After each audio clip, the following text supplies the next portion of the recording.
Welcome to the December 16th regular meeting of the RSU 14 Wyndham Raymond Board of Directors. We are in the Raymond Broadcast Studio and it is 6:30. Mr. Superintendent, could I have a roll call? Sure can. Kate Britz. Here. Eric Colby. Here. Jennifer Fleck. Diana Freusland. Here. Marge Gavoni. Here. Pete Hensler. Jen Moore. Here. Don Dillon. Sherry Keene Dwyer. And Sierra Yost. Here. Okay, if you join me in the Pledge of Allegiance, please. I pledge allegiance to the flag of the United States of America and to the republic for which it stands, one nation, under God, indivisible, with liberty and justice for all. Alrighty, there are no adjustments to the agenda this evening, so I will open it to public input. If there is anyone here who has anything they'd like to speak on that is not on the agenda, now's your opportunity. Seeing none, I will close public input. And the first item on the agenda this evening is we will have an update from Wyndham Middle School. Drew Patton, the principal, if you could come to the podium. Would it be okay if I have, out of respect for the teachers and the students that are here, just with time, if they presented some of the STEM stuff first, would that be okay? I would like you to introduce them. Oh, I can certainly do that. Thank you. We gotta get this back through here. Save the boring stuff for. So if you could introduce. So, hi, I'm Drew Patton, the principal of Wyndham Middle School. With me tonight, we have Jason Lanoy. I'm not sure how that might work, so if you could just We get have closer to it. Jason Lanoy and Joe Boudreau, both STEM teachers at the middle school. They were asked to come tonight with me and from board request as well to talk about the STEM program, and they also brought some students with them, and they have some fancy stuff to show you as well, so I'll leave it to them. Thank you. Good evening. We are still looking to get our signal back here so we can present this. But While you're doing that, if you want, you could introduce your students Yep. while we're waiting for that to come up. they can come There you go, on. girls. Well, Give me a we're, hand here. Yeah, well, we're I don't know. Maybe that's what we need to do. same thing. Please, it's wouldn't doing. you come on over here and you can introduce yourself? Try the same thing we did before. You're all going to do it, so one at a time. Why don't you just come up and do it? I'm Kyla Mink, and I'm 12 years old, and I am in 7th grade. Thank you. Nice to meet you. I'm Ashley Arnold, and same as her, 7th grade, and I'm 12. I'm Logan Carper, and I'm 12 years old, and I'm in 7th grade. It's nice to meet you all. Thank you. And you, I gather, are in the STEM program? Yes. They were Very nice. my students in, there we go, in the first trimester, so they're here to talk about their experiences they've had with us. Just had to come on too. Oh, there we go. All right, we're not gonna move it. Hit present. All right, so we got STEM in motion. We call it Design, Build, and Challenge. That has a lot to do with most of our projects in our class. There's a lot of designing, a lot of building, and most of the projects are a challenge to these students. First, I'd like to talk about the renovations we had during the summer, which are very exciting. The central receiving that was in the back of our lab, which was the custodian's area, has been completely renovated and is now our woodworking lab. So it's a beautiful space. It's perfect. It's just the right size for both of our classes. We do this. We actually have this so we can get the saws and some of our newer machines, the Cartwrights, what we'll talk about, out of the main classroom, because we have things like robotics and 3D printers that the sawdust in there could ruin those, and we want our newer machines to last a long time. So we've decided to have a smaller room for the woodworking and have our main classroom for robotics, 3D printing, things like that. We can both talk about the curriculum. We have kind of a continuation through the 3 years. Most of our classes all start with bridge building, which gets gradually harder through the 3 years. So 6th grade, they'll get just popsicle sticks. 7th grade, what did you get? Popsicle sticks and the little round thingies. Skewers. Yes, it was bamboo skewers, and then 8th graders get all bamboo skewers. The bamboo skewers are actually donated from Ruth's. So we get a box of 20,000. We get them at least once or twice a year. So all the projects we use the skewers for many things, but that stuff we actually get from Ruth's. So there's no cost there. Another thing, if you notice, we've started to institute in all the things they've been doing over the years is the new technology. The numeric control machines we got, the Cartwright machines they're using, they're learning CAD through SketchUp, they're using the 3D printer, so we're really starting to stick in the new technology with the old as we transform, and we'll be doing a lot more down the road. And a lot of the curriculum we're going to talk as we go through the rest of the thing here. So new at the end of the year, we purchased 2 Cartwright machines that are actually producing higher quality woodworking projects with our students. Instead, we used to do these 2 projects, the boxes and shelves, but it was all wood burners, and the wood burners would break. The ends snap off. So we went through this project. We got these where they actually design on the computer, put it onto a little card, stick it into a machine, and the CNC machine, and just carves out whatever they've drawn or decided to use. There's images and different kind of things that they can do, and it's just the quality of the work is so much better. The kids love the machine. They want to keep coming back and do more. Even the teachers want to build hall passes now. So we're going to actually kind of have the students design hall passes that they can bring back to their teachers. And again, it introduces them to CNC machines and new programming, and they're having fun doing it. It's very low stress, fun way to do it. Okay. Go for it. Robotics. This is some, I guess, specialty you could say I brought. We are using the Mindstorm Legos with the robotics, and what we're actually doing is switching over. On the other side, you see the Ollies, and I'm very familiar with the Lego Mindstorms. We're teaching them programming using NXTG programming, it's called. As we get into it, and if you see what I passed out to you, we started a robotics club. My goal is, and we had 32 kids, I think, today. And next year, we're going to have a competitive team. We're going to get into the first Lego League competition, go up to Augusta, and we're going to compete against all the other middle schools in Maine. The turnout was unbelievable. So through this, you can see on the right, this is iterative problem solving, linear proportionality. You know, we can really bring everything in cross curriculum on these. They love it. It's fun, and it is obviously the future. Well, the present too. Yes. You want to talk anything about the Ollies? The Ollies are also robotic programming.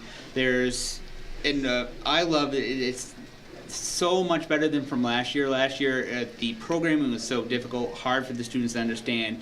But now with this app called Tickle, it's a lot like a program they used to use called Scratch, where you kind of just pull in different programs. You can change the numbers and have it do the items that you want your students to do. Yes? What's an ollie? Ollie are they're almost these pill-looking things. And it's all controlled with their app, with their iPads. Okay. So it's Bluetooth controlled.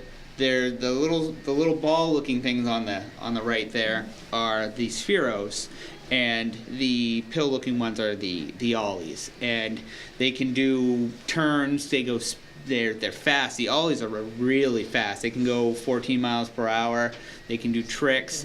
I have them do jumps where they have to calculate how fast they need to go over the ramp over a certain height. And we have videos to show you that on our next page. the best thing about all our robotics program, and we can show you on the next one, is that they've been donated from the Perloff Foundation. A couple of years ago, we got 8 kits of the NXTs that were donated from them, which was around $3,000 for that. And the Sphero and the Ollies were also donated.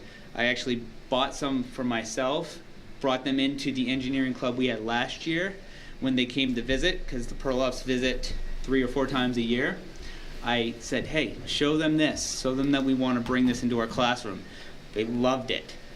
They left that day, emailed me that night, said, write it up, we want to get you some of those. And they bought 12 of the Spheros and 8 of the Ollies, which ended up being another $1,500 for us. Mm-hmm. So they have been incredible supporters of our program. Another great thing about these robots is it's such a great way to start the kids off on programming. You know, if you tried to start middle schoolers on Java or C++, you just would lose them. This is a real fun way to do it. You can go from drag and drop program, and they're made so elementary school students can do it. And I was lucky enough to get sent out to Carnegie Mellon for training on these.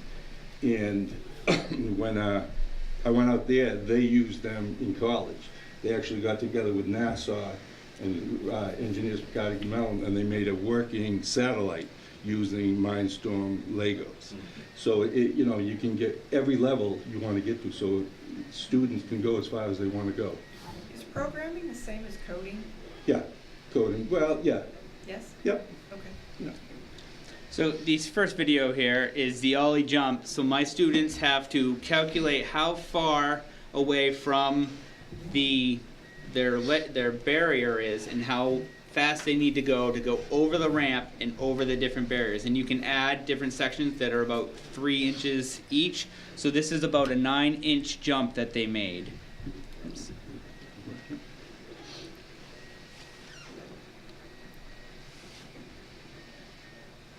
It's going slow. Oh, here we go. Okay.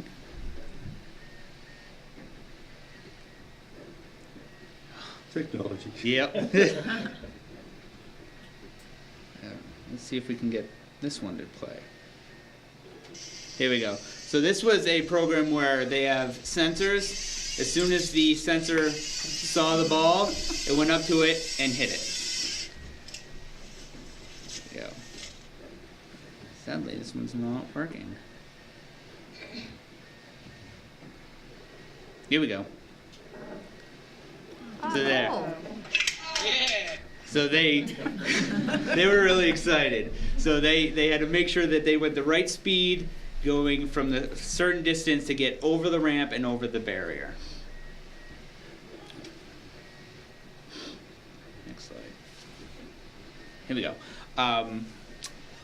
We have 2 3D printers now in our classroom. We had one up until the end of last year, where they made kind of a deal with us as if we keep supporting the program out of our funding, they're going to keep supporting us. So when we, Charlie made sure that we got the carve-right machines. So when we told them we're ordering the carve-right machines, they go, okay. They had a 3D printer within a week, a new 3D printer for us. So we have a 3D printer on both sides. It's producing more work now instead of, you know, when we get to it, the cars that our 8th graders build take around 2 hours to print. And they usually team up. Some of them work alone. So we have classes of around 15. We're printing close to 10 at 2 hours a pop. It takes a long time for it to do all our classes. But now we have 2. We have them constantly running when this is going on. So we have them all printed in a day or 2 now. So it's great.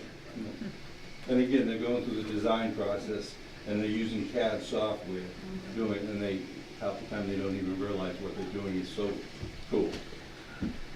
So the first 3D project that we do with the 8th graders is the 3D's cars, where they will design a car. They get basically a footprint of 2 inches by 3 inches, and they have to use a program called SketchUp, which is a CAD program, to create their car whatever way they want to. We have them usually have a spot that they can put some weights in it, so when they go down a ramp, and it's basically in the style of Pinewood Derby cars, so we put them at the top of a ramp that has a little block on it, they let the block go, and both of them race down the track, and we see who can get down the fastest, and we do kind of a, bracket style racing. And the 7th graders do something very similar, but you guys get to talk about that. So You need to, honey, Yeah, could you go please up to the just mic. come up to the mic? one of the first projects we did was dream houses, and it was to make a house that you found or a house that you really wanted, and to design it and put like furniture in it. Like I tried to build a table. It sort of came out good and sort of didn't. Not the best with making things even. And so that way then we would add them to our houses, and we had to tell which room was where and how big each room was. And so it was like one of my rooms was like a 3x6, and I realized that was too small once I actually built it.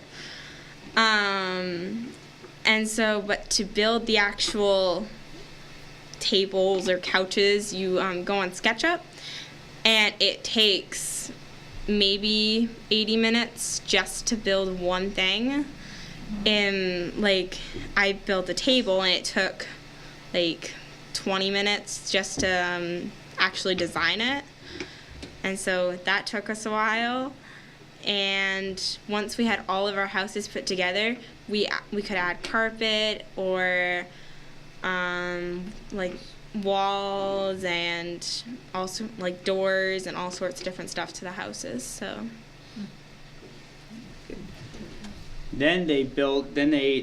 we do 2 really big projects with the 7th graders. The first one is the dream houses with the 3D printing and the furniture. Then they do Rube Goldberg. okay, I'm sorry.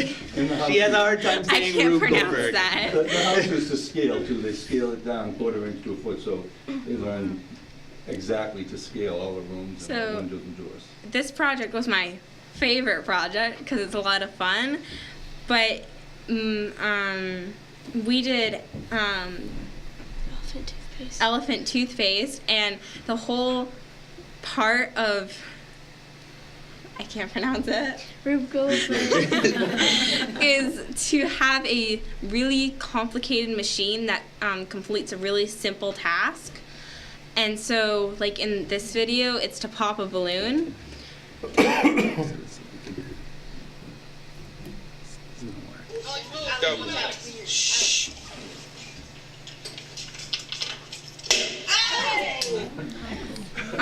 That wasn't our class, that was another class, and ours was to do elephant toothpaste, which Was not fun. actually, They it was really fun. want to show you that, but okay. Now first, tell them, it worked first time, right? No, The second time? no, Third? nope.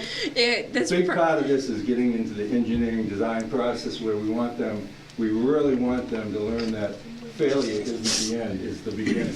And that's, so we go through where they design it, they try it, they prototype it, they test To get it, messy, please. bring it fails, and then they start the process over, and it gets better and better. So we really want them, by the time they leave the middle school, to be willing to take educated chances and not be afraid to fail. So. Like, especially this project was all about trial and error, Like, we tried to build we tried to have a marble go down a slant and through like a tube, and then, tip it, and it would, something went complicated and definitely didn't work the first We time. had to change it. A lot. It probably took us over 50 times to actually get it to sort of work. So, but we finally came down to just putting yeast And water. and water and hydrogen peroxide and soap. They had to show you. And we Yes, had to they keep had going. to. So this is definitely the watered down version. If you look for elephant toothpaste online, they use 35%, which ends up shooting the foam up into the air. This is 3%. This is stuff you can get at any grocery store. So not it as may fun. bubble up a little bit, but it's not going to get the react. We're not going to make a mess. Right outside. But they promised that they'd stay after and clean. So When we did ours, we had it with food coloring in it. Aqua. But it got really messy, so we didn't do it this time. thank you. Because Thank you for that. I brought it. So go ahead and dump. Don't dump it all. Just a little bit in there. Maybe I'll sit Okay. back. Yeah, Lift it I up. Why? No, I'll hold the plate. Put your coat up, Don. There you go. There you go. Logan, put it on the plate. So that's about the same reaction that their project got, which is, and it bubbles over. It smells bad.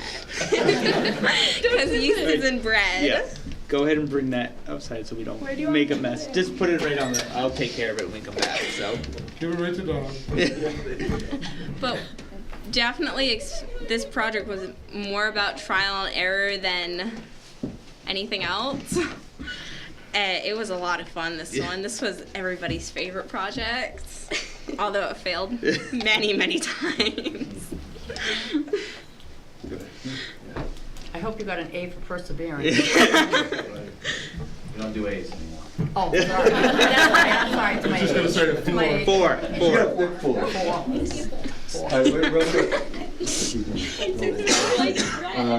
Just a little about the future. I've been dabbling with my REACH class, the first period, with hydroponics. I've just been really interested over the years in hydroponics and aquaponics.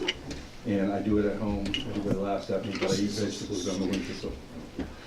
And Drew has already set up a time we're gonna go down and visit another school that has a setup, and the idea is one of the old storage things in the classroom where it was a nightmare.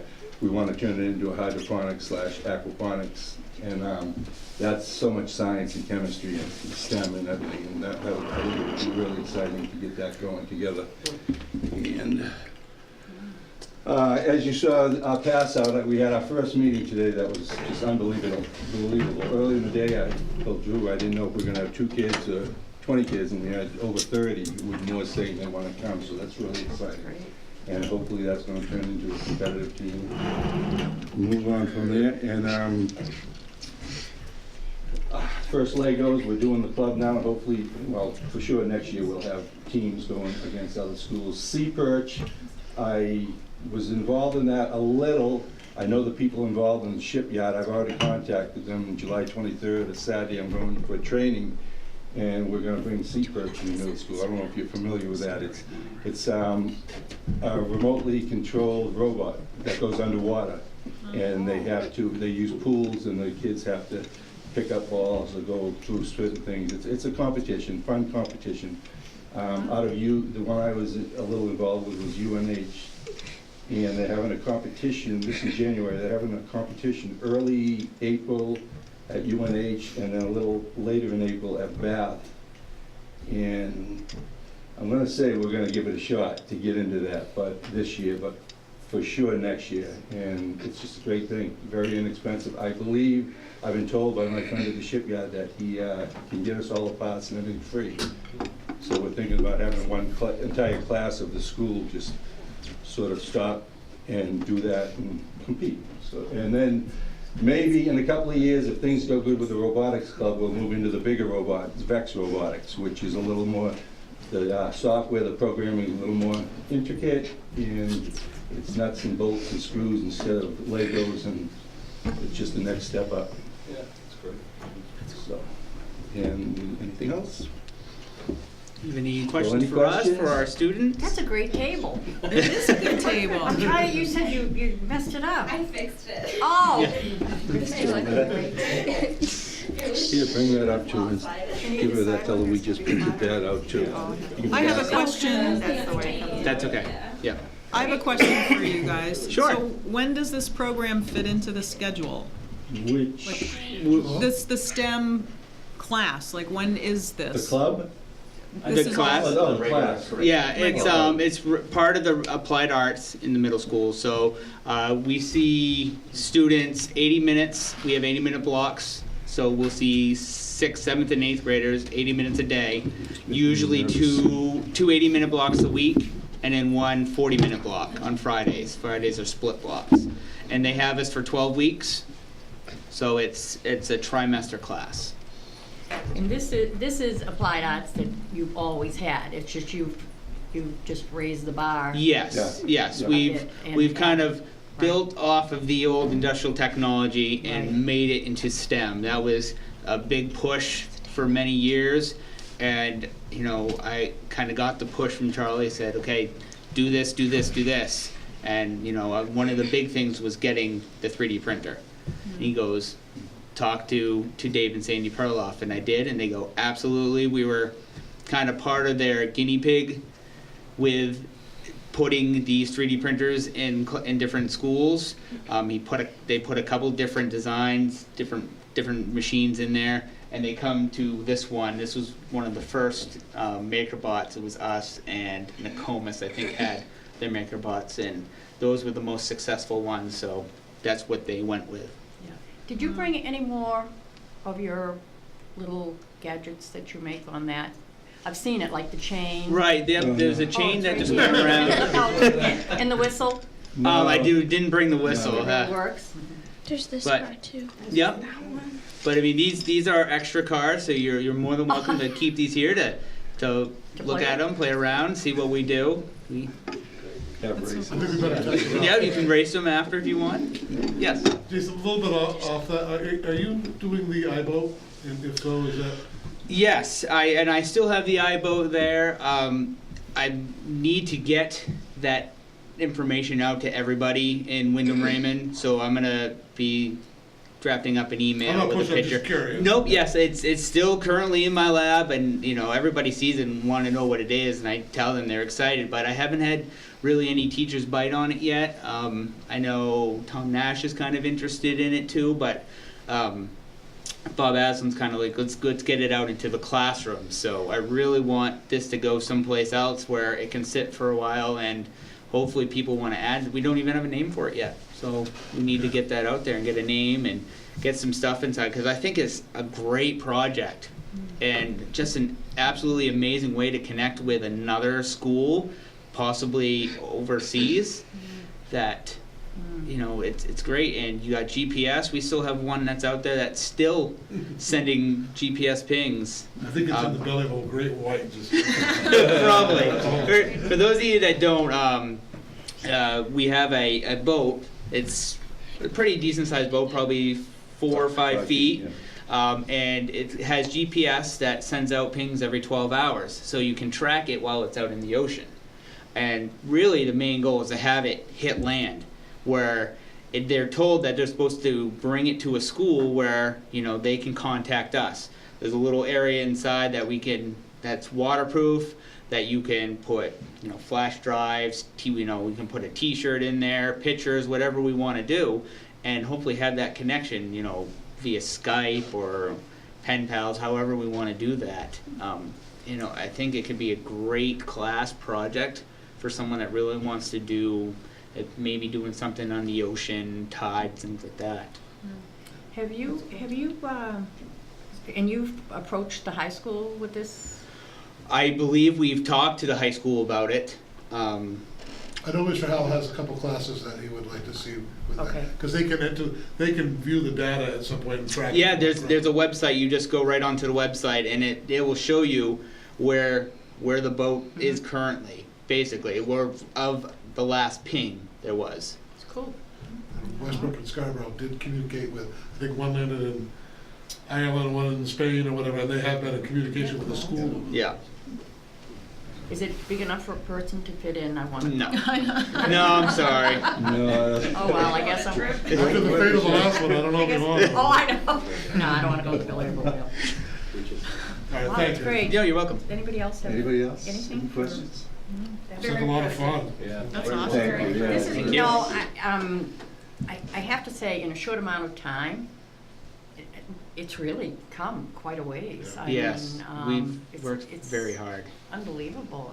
It's a great job by the two of you, and of course your principal and your students. And the students. Yes, That's- absolutely. I It's mean- about them. Yeah, so very well focused, very good job.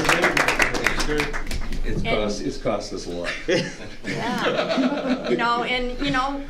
When you get to the next phase or whatever, we would love to have them before they leave the middle school, come back and let us know what's going on, Definitely more fun than we normally get. I know.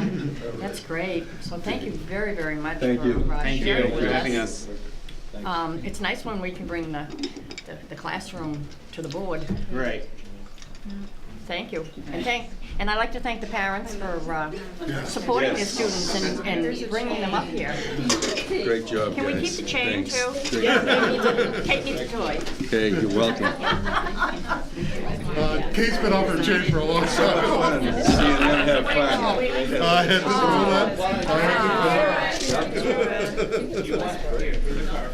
Well, thank you.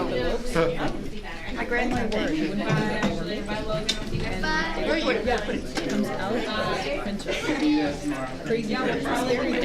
goes our audio. They were here for a while. It's insane. You're showing us anything flat surface. one. I have a demented table because I just take off the top. How cool are they? They're very cool. I like this. Drew, are you all set? Keep it. Keep it. I'm going to. Yes. Hey, can I tell you a quick story about 3D printers that I watched the other night on TV? I don't know if you saw it. There was a little girl that had a heart problem. Did you see that? And they thought she was going to die because it was inside of her heart. And they didn't know how to get in there to see what was wrong to fix it. So they scanned her heart and printed it on a 3D printer. Oh my And then goodness. went in the plastic heart, found it, and bang, in and out, saved her. It's unbelievable. Wow. I mean, that's Excellent. They're making hands, they're It's making great. feet, they're making all They're sorts of making different 3D things. houses right now, Yeah. too. Full-size, two-story houses, concrete coming out instead of plastic. Very impressive. Yeah. Thank you. Can't wait to see the next iteration. Okay. Hi. Hi. It is a hard act to follow. So what I want to do is just kind of go through some of the work that I've been doing at the middle school. I have some bullet points for you. If it's okay, I'll read through quickly just so that the viewing audience can also hear what I'm having to say. And then if the board want to follow up or any public want to follow up with any questions, I can certainly do that. So I try to outline as best I can, really from memory, things that we've worked on this year and some of the changes. Most of the changes are things that parents have been aware of through usually weekly emails, changes, updates, questions or concerns that have come up. So one of the things, we did restructure some front office staff so that we have a challenge with our building in that both Field Allen and the middle school, due to their distance and size apart, I felt it was important that Field Allen was represented with a full-time secretary to greet parents, safety situations, let kids in and out, sort of more supervision there. So we did some restructuring with that.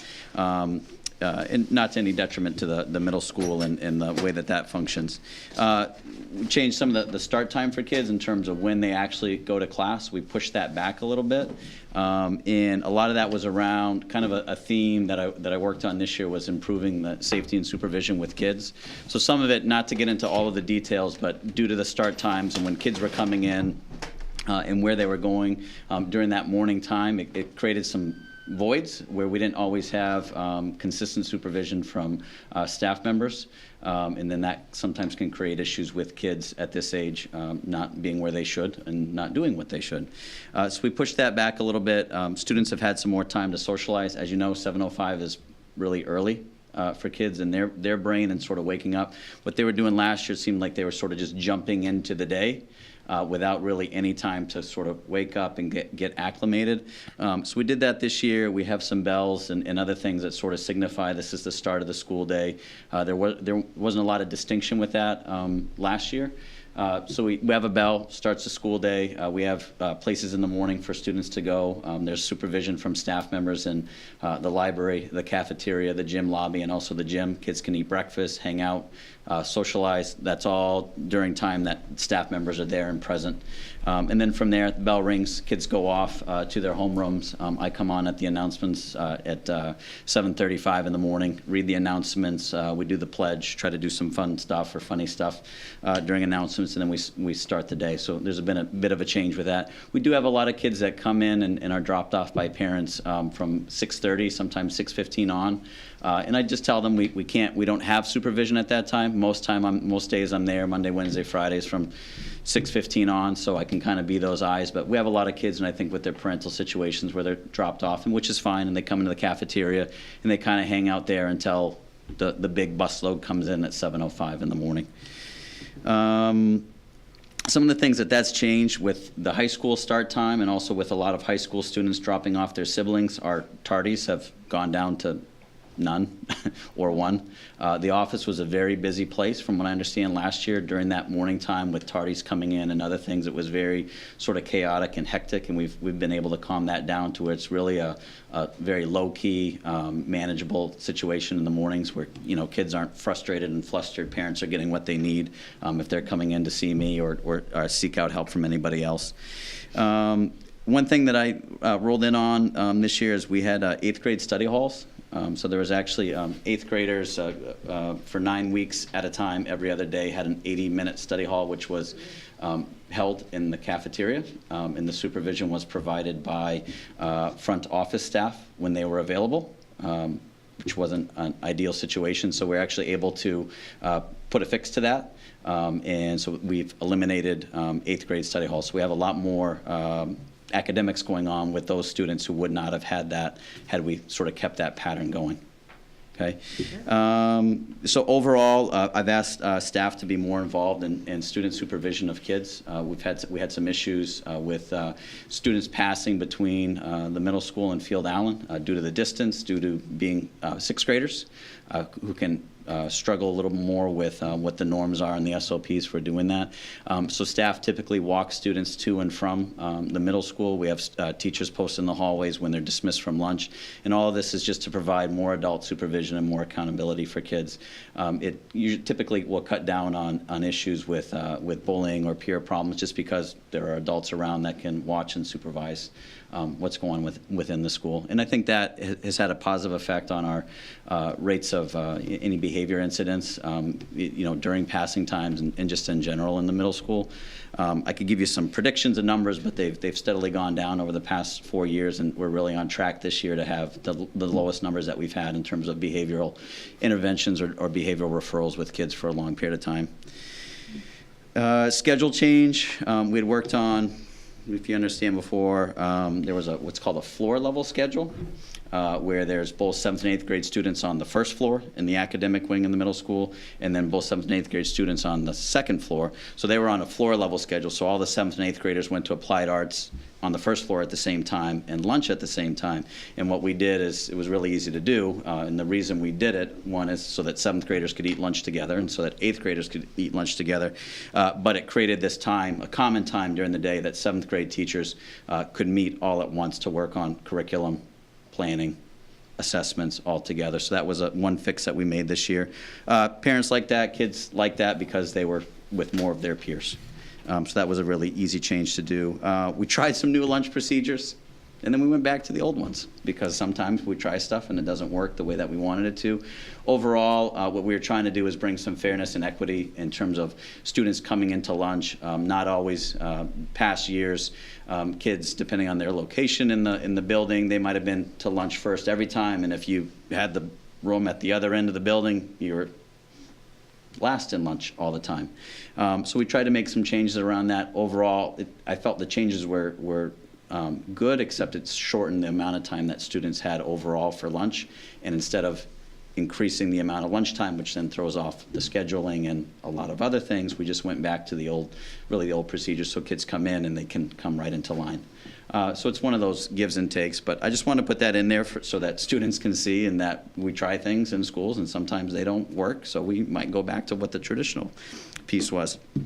We've been All of the teachers, 6th, 7th, and 8th grade teachers, and including special ed teachers, have been working on the Lucy Calkins writing program. We've been doing a lot of communication with parents and with jump rope report cards coming out. It's a very rigorous program in terms of what we're asking students to be able to demonstrate. It's challenging for them, but I think overall it will have a positive effect on students because it's going to increase their ability to write. And that's the bottom line. The challenge is, I think, what we had for a bar previously, and what we're asking them now. There's a big jump to do that. So teachers are learning that, kids are learning that, and I think it's taking some getting used to for parents to understand that a 2 that their child got in writing is acceptable. It's normal. It's challenging. It's hard. It's rigorous. But I think also, from my perspective, if I think the parents know that that's going to have a positive impact on students and their ability to communicate through writing once they get to high school, then I think parents are okay with that and understand that. Because I'm not familiar with this, does this include handwriting? You know, like signature? It does not. In terms of, I can't really speak to, I don't know enough about the district in terms of what is asked of students in terms of cursive and what grades that's picked up in. My understanding is it's taught some places, and we have some teachers that do write like that for students. It just sort of depends on the teacher, I think. Big thing just happened is release of jump rope report cards and then opening of the portal. I'd like to thank Randy here, especially for his trials and errors that he had last year at Jordan Small. That's helped us a lot and just shows that, you know, that's what we do. We reach out to other people that have done this so that we can try to produce something that maybe goes more smoothly or that we can learn from in terms of setting up grade books, in terms of communication with parents. So I feel like that overall was very successful. I had sent out a bulk email with usernames and passwords that came from my email address. So as you can imagine, any issues in the username and passwords would come back to me. That particular day, I've actually fielded maybe 5 or 6, and that's out of 600 students. So that's been a success overall. We implemented report cards. I think overall that's been, I think, well received from the feedback that I've gotten from parents and through emails and also from teachers at parent conferences. I think it's just sort of understanding it in a different way. Big difference is that we had a system last year where there was not a parent portal. And there was not a lot of transparency in the activities that kids had in terms of formative and summative assessments leading up to final scores. So we've really made a huge jump from what we had last year to this year, where there's transparency in everything. You can see every detail of every assessment that was given, the scores on that, how that all relates to sort of the overall score for a student and all the standards, performance indicators, and their courses. So I think the overwhelming piece for some parents is that there's so much information. On the portal, you can condense things down to just the list of all of the courses that students have and just a general sort of how are they doing, to just a full expansion of every single assessment, 25, 30 assessments that have been given throughout a trimester. And that's sort of a challenge in printing report cards, given that it was only 12 weeks worth of curriculum for students. Report cards were still 3 pages long at the view that we printed. Did you get feedback from parents? Yeah, some of that has been. I have a session planned after winter break to get some more targeted feedback on that. But a lot of it has been people coming to parent conferences, talking to them about stuff. Some of it is me checking in with teachers as far as how parent conferences go and what the feedback is about the report cards. Yeah. Some of it, I think, is at the understanding level. What does this mean? I think some still goes back to, what's a 2.5? Is that okay? Is that not okay? Should I be worried? Should I not be worried? So I think some misconceptions about 4s and how students get 4s. So that's some of on my part in terms of the messaging going forward and really teaching parents and students about those pieces so that it's more clear to them and that they understand it better. One of the, a big part for me in terms of being a new principal this year to the school is really a huge focus on involving all of the staff in decision making and being very transparent about what's on the table, the decisions that we need to make, and involving everyone in that, and making sure that there's equity within the building among teachers and staff members, and that people have voice. That's been a big part of what I've been doing daily with teachers and in terms of staff meetings and professional development. And then another big piece for us is we restructured what was known as the leadership team. So we had a leadership team in the school. I had made a choice to restructure that in terms of opening it up to other people to bring on board, taking a look at if that model was the best model that would fit the school. And really that's there to support staff members so that staff members can be more effective with students and be better teachers. So that's some of the work that we've done. Before I go on, any questions, comments, concerns? The only question I had was on the 2s, 3s, 4s, Mm-hmm. was if they're at a 2, which says I have not met the standard, and we are a standard space, does that mean that they have to complete that standard before they can move on? So one of the pieces, and I think it's good for parents listening to understand, is that the standards that are listed are end-of-year standards. So many times we would not expect that they're going to be right out of the gate, at a 3 or a 4. So it's a work in progress. Part of our work is to make sure that students have opportunities through the year to hit those, and it depends on what the skill is or what's being assessed. So, for instance, if it's a specific standard related to 7th grade science and cell organelles, they may not hit that standard again. But if it's a standard around reading or writing, that's going to be hit multiple times throughout the year. So students would have multiple opportunities to be able to meet that.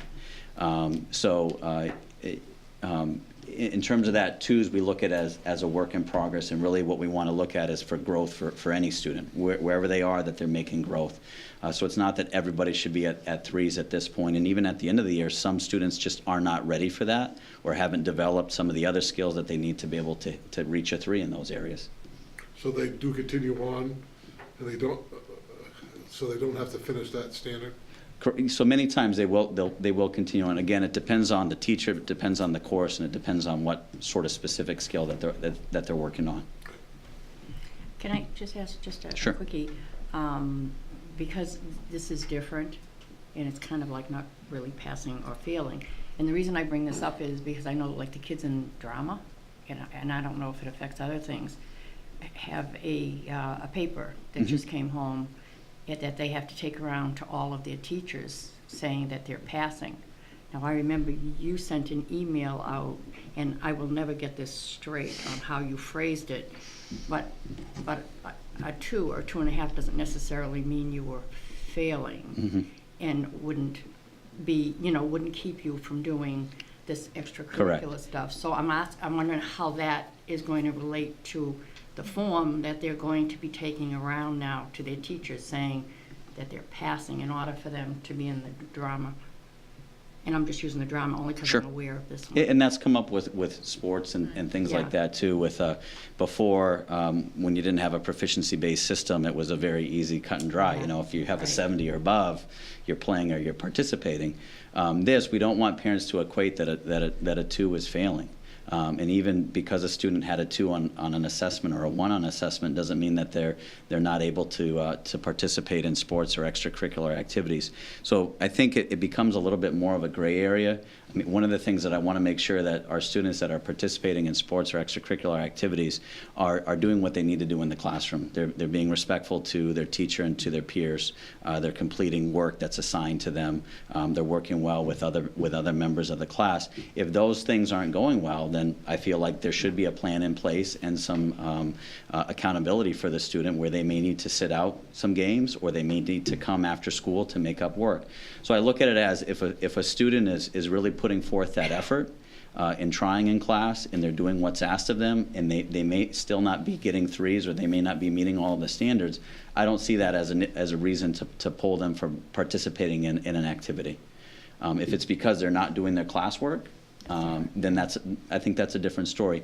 So I think part of what the coaches and some of the other supervisors are doing right now is trying to sort that out for themselves, and they're trying to get that information from teachers to see if there are concerns. And I can certainly, say to the parents that I would support them on that if they had questions about that, or they felt that, a coach or a supervisor was of a club was preventing their child from participating because of academics, is to involve me in that. Usually with that stuff, if a student's not going to be on a team anymore, I really want that to be a me decision and not necessarily a coach's decision about that. I want to make sure I have all the information so that we're treating all the students fairly when it comes to being able to play and participate in extracurriculars and athletics. So it's more of a case-by-case basis. Okay, good. I mean, I don't know of anything, negative. It's just. No, I haven't had any. It's just I saw it all, so I wasn't sure how that Yep, would I've been go. working with Mr. Drummond. He has come in a couple times, and we've had some conversations about, with the new reporting system, how we want to handle students that may need to have some, accountability and be benched or go and work after school instead of going to practice, and what that would look like. So again, with the new period, if a parent feels that it's what's happening isn't fair, isn't clear to them, then I think it's on us to make sure that they do understand that, and they understand what might be getting in the way for the student. First and foremost, we want them to attend to this, to school and to those responsibilities. And if they're doing that, and even though they may not be meeting the standard, if they're doing all those things, then yes, without a doubt, we don't want them to be restricted from participating in things that they love to do and want to do. Great, thank you. You're welcome. So some of the, sorry, Kate? No, just briefly, I know you had a day where parents were permitted to come in during Oh, the yes, I school forgot day. about that. And I'm interested how that went. I thought it went really, really well. We had about 50 parents. We didn't ask people to RSVP or anything else like that. They came in, had them sign in, gave them badges, and we let them really roam around school for a couple hours. I think, Mr. Colby, you were in attendance that day. I think it's great. I love having community people in, parents in, just to walk around school. I feel it brings another level of accountability to kids. It feels really nice to have people coming in and asking questions about what we're doing and seeing what kids are doing. I think the kids feel good about it too, because there's this level of, oh wow, so-and-so walked in my room, or this parent's checking this out, and I want to sort of bridge that gap between that we're just this building that no one sees and no one knows what goes on there. I see it every day. I mean, I interact with kids every day. Some people, I think the lunchroom was like the biggest topic of conversations, because how do you feed 200 kids in 25 minutes? Well, you do it fast, you do it efficiently. How did 200 sixth graders act in a lunchroom when they're all together? They act like 200 sixth graders would. So it was great. That some of the feedback I had was, can you do it more? Can you do it once a trimester? So we're going to look at bringing that back for second and third trimester, maybe at some different times during the day, so that parents have an opportunity to see different things going on. I know STEM was a big hit for a lot of the kids. The time that we chose was when sixth grade didn't have a lot of academic time going on. They were working in their applied arts. So parents that came at that time had a little bit more view of that. I think hopefully word of mouth too will bring it around. I know some parents heard about it, like, oh, I really wanted to go to that, I wasn't able to. So I think if we bring it back for second and third trimester, it should be good. I really love the notion, because typically the only time, other than extracurriculars, that parents come to the school or for conferences, and sometimes that's not always a lovely event. And so, for some, not all. But to come and see the day, I think is unique. And I really, kudos to you. I think that's really cool. Thanks. I appreciate the community support with it. Sometimes we do things, for instance, I've had in my previous job where I'll have a coffee and, two people show up for a coffee. We have a lot of the events that I've held, feedback sessions or parent advisory group. I've had a really sizable amount of parents that have come and show up. I'll always take more, but I was very pleased with the numbers. To do that, it's not an event that requires, all it really requires is an email from me to parents and a reminder to teachers about it. I'm not asking them to change anything that they're doing in the day. If they're given a test, give a test. Right. If you're doing a lab, do a lab. It shouldn't be anything different that the public sees just because the public is there. I think 50 was outstanding. I was pleased with that, yeah. And it was literally middle of the day, I think 10 to noon, so. Yeah. I will tell you that the parents all liked it. It was the kids. So if we were kicked out of a class, it was because Our kids were giving us the island. That's what I was at. That's middle school. Yeah, that's true. So the road ahead, so trimester 1 for us had been doing a lot of work with some of the restructurings, getting good with some of the changes that we made and sort of problem solving, tweaking along the way, whether it was supervision, whether it was lunch procedures, what have you. A lot of focus on jump rope and getting that rolled out and being consistent with that. And without a doubt, we still have a lot more work to do to make sure that 7th grade algebra or math class by 2 different teachers is taught in the same way with the same standards and really looks the same way on report cards. So we got a ways to go with that. But really, what I want to shift our staff over to is really thinking about our vision, thinking about what we're really good at and what we want to be good at, and using that to really define what the next year's will be for us. One of the pieces that we need to look at is just making sure that the programming that we have is meeting the needs of all the learners. If we have kids that are coming in on a 4th grade level and they're in 6th grade and they're not on an IEP or a 504 plan, is making sure that we can catch them up. So we need to look at some structures in place to be able to do that so that kids that are on grade level or above grade level can keep cruising, and the ones that need some of that catch-up growth can get that. So we want to look at some structures and ways to sort of arrange a school and to be able to get kids that catch-up, because if they're not getting that catch-up growth, they're always going to be, right? They're going to get to 8th grade and they're going to be 2 years behind. They're going to get to 10th grade and they're going to be 2 years behind. So we want to look at that as a focus for a school. And then another piece for us is in kind of the nice segue with the presentation of STEM is I think really think about how we can improve in terms of bringing the relevancy, real-world application, working with the community in terms of our curriculum on a really regular daily basis. So it's not just hey, yeah, we did it here, and we've got this example over here, but really just ingrained in everything that we do. The ability now to have hands-on, real-world, real-life, authentic experiences and really make that something that the school does very, very well. I think we have some pockets of that, but when we start to talk about having STEM combined with language arts class and math class and social studies, and it's all intertwined, which is really how we all operate and learn on a regular basis. Don doesn't come in and say, Mr. Patton, I'm working on math right now. I can't talk to you about anything else.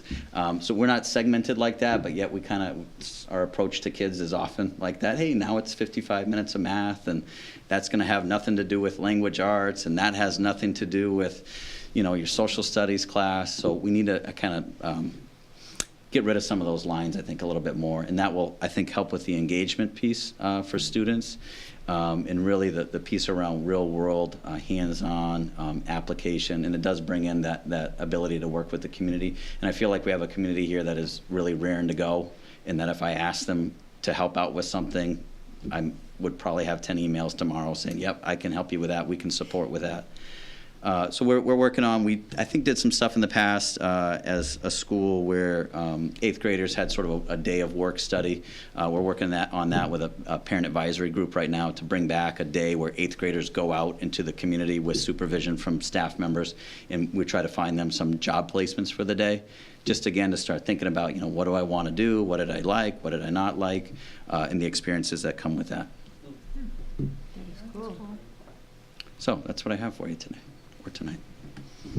Sierra, seeing as you're a senior, and it's been a little bit since you've been in middle school, what are your thoughts on what these changes are happening at the middle school, or do you have any? I think it's really awesome. My favorite one's the 7:28 start. I paid her ahead of time too. Oh, that was more because last year I had to take my stepbrother to school every day, and I didn't have to get to school until 7:25, and he had to be there at 7:15. And I'm pretty sure that he was those tardies a couple times, but there's like nothing that I could almost do about it. Like as early as I tried to get out, it's hard because I knew I didn't have to be there for another 20 minutes, and he had to be there then. So that was really nice. But I also like a lot of it. I really like the STEM program thing too. That was really interesting to me. Cool. Great, excellent. Well, thank you. Thank you very much. That's a lot. Well, if it helps, there's always buzz in the community. Good, but sometimes positive, sometimes negative. It seems to all be positive from Thank you. what I've heard. So appreciate that. Continue the good work. Thank you. Thank you. Okay. And next on the agenda, we will hear from Randy Crockett, principal of the Jordan Small Middle School. And I'm not sure if do you gentlemen have anything together? We don't tonight. I think Okay. there was on the agenda that, I think it was started off that way. Okay. Okay, great. Yeah, Check. Drew and I are co-chairs of the district jump rope committee. There you So go. we're getting a lot of quality time over the phone and email, and 2 handouts for everybody. Okay. Thanks for the opportunity to come speak and not about budget, so that's always nice. And those days will come, right? So I thought I would share with you our focus goals for this year at Jordan Small, and a few other odds and ends, and then give you some time for questions if you have any. One thing I did want to point out that enrollment at Jordan Small is about the highest it's been in 4 or 5 years. So we're teetering around the 200 mark, and it had dipped down at one point to about 182. So that's about a 9% increase over the last 2 years. And I'm not sure why, because it wasn't really projected to be there, but we've had several families move into town, so that's a nice situation. So there's 2 sheets. One of them is just the overview, and the other sheet relates to the first item, which is peer observation. So we started dabbling a little bit last year with peer observation, and I gave the staff kind of 2 different options, 2 different ways to do it. And one was to use the risk model of peer observation, which is basically a small group of peers come in with a preset set of questions that come from risk. They've developed it, and there's different kind of categories you can pick from, but there's specific questions, and most of them are asked of the students. That's how you get the feedback. So 2 or 3 teachers would go into another teacher's classroom. And the other model was more of a partnering model, which is more traditional in peer observation, where you pre-conference with the person you're going to observe. You go in and do the observation based on their wishes, what they want you to be watching for. It might be a goal they're working on that year, or something they feel like they need a little extra help with. And then you post-conference, post-observation conference. And that's kind of it's what we do in supervision evaluation. So a lot of teachers are used to that. It's also what they do when they're first-year teachers and they're mentored by another staff member. So most of the staff last year wanted to do that format. So this year we're all doing that format. And we took some of the ideas from risk and adapted it to that format. So the template that you see, which says evidence, the staff came up with where they wanted to have focus areas. So we took our belief statement that we worked on 2 years ago, and we used that as our template, or our starting point, I should say, and then they focused in on some of those key areas. And most of these areas are actually pieces of a standards-based, proficiency-based model that we've chosen to focus on. So the next step, once we'd established, it's what's in the left column, sort of the target areas, was to decide how would one, what would that look like? What would that be when you go into a classroom to observe it? How do I give you good feedback that you can then use? And so we brainstormed evidence. That this is by no means the be-all and end-all list. It was just, here's a place to start. And if people come up with other innovative ideas, they can certainly add those in. So the left column is what we've all agreed that we're going to select from. And it goes on both sides. So there's 5 big categories. And the staff members have been strongly urged to pick from no more than 2 categories, 3 at the most. Because if you said, I want feedback in all 5 categories, and there aren't too many human beings that can come in and really pay attention and give you all that feedback. So less is more in this particular situation. So all the staff this year will be partnering with somebody to be observed and then to be the observer, and using this as the roadmap. So this is in our Google Docs shared folder, and then there's a blank template for each individual's observation. So they go and cut and paste basically from this evidence form into what they specifically want. And that happens during the pre-conference. And then their peer comes in and collects the evidence, and then they meet afterwards and talk about it, ask questions. And for this year, that's pretty much the end of the process. They can do with that evidence as they wish. They can share it with me if they want to. They can use it in their supervision and evaluation goals. They can, but that's entirely up to them if they decide to use that evidence or not. We're trying to make it very, I don't want it connected to evaluation unless they choose to share it. It really needs to be something where they can feel comfortable with a peer saying, you know, I really need help with some classroom management in one of my classes, or I feel like I'm not being clear with the standards and the kids don't understand what the importance is of the activity. And so, you know, those types of things, they might not want to share that with me all the time. I'm kind of big and scary or something, I don't know. So that's kind of peer observation in a nutshell. Part of the importance of this is just the process that we've done so far. Whether they, you know, how the observation goes later, that will take time and probably several years, but just having the discussion about what's important, and then how would you see that? What would that look like in the classroom? Collecting that evidence has really helped people narrow in on some things and focus. So to me, that was as important as the actual observations, most of which haven't occurred yet, but will be in the next 3 or 4 months. You may recall last year, Mr. Haddock and I came to you on a couple of occasions and talking about interventions. And Drew touched on it a little bit in his coming attractions section of his sheet, in terms of we need to do a better job at the middle school level helping students who are not at grade level. And that catch-up growth is critical. And you know, one of our main parts of our belief statement at Jordan Small is it's our job to prepare our students to go to high school and be successful and have the tools. And that's not just the academic knowledge or the skills, it's also the how to be a good student piece of that too. So we have a new position at Jordan Small, an interventionist teacher.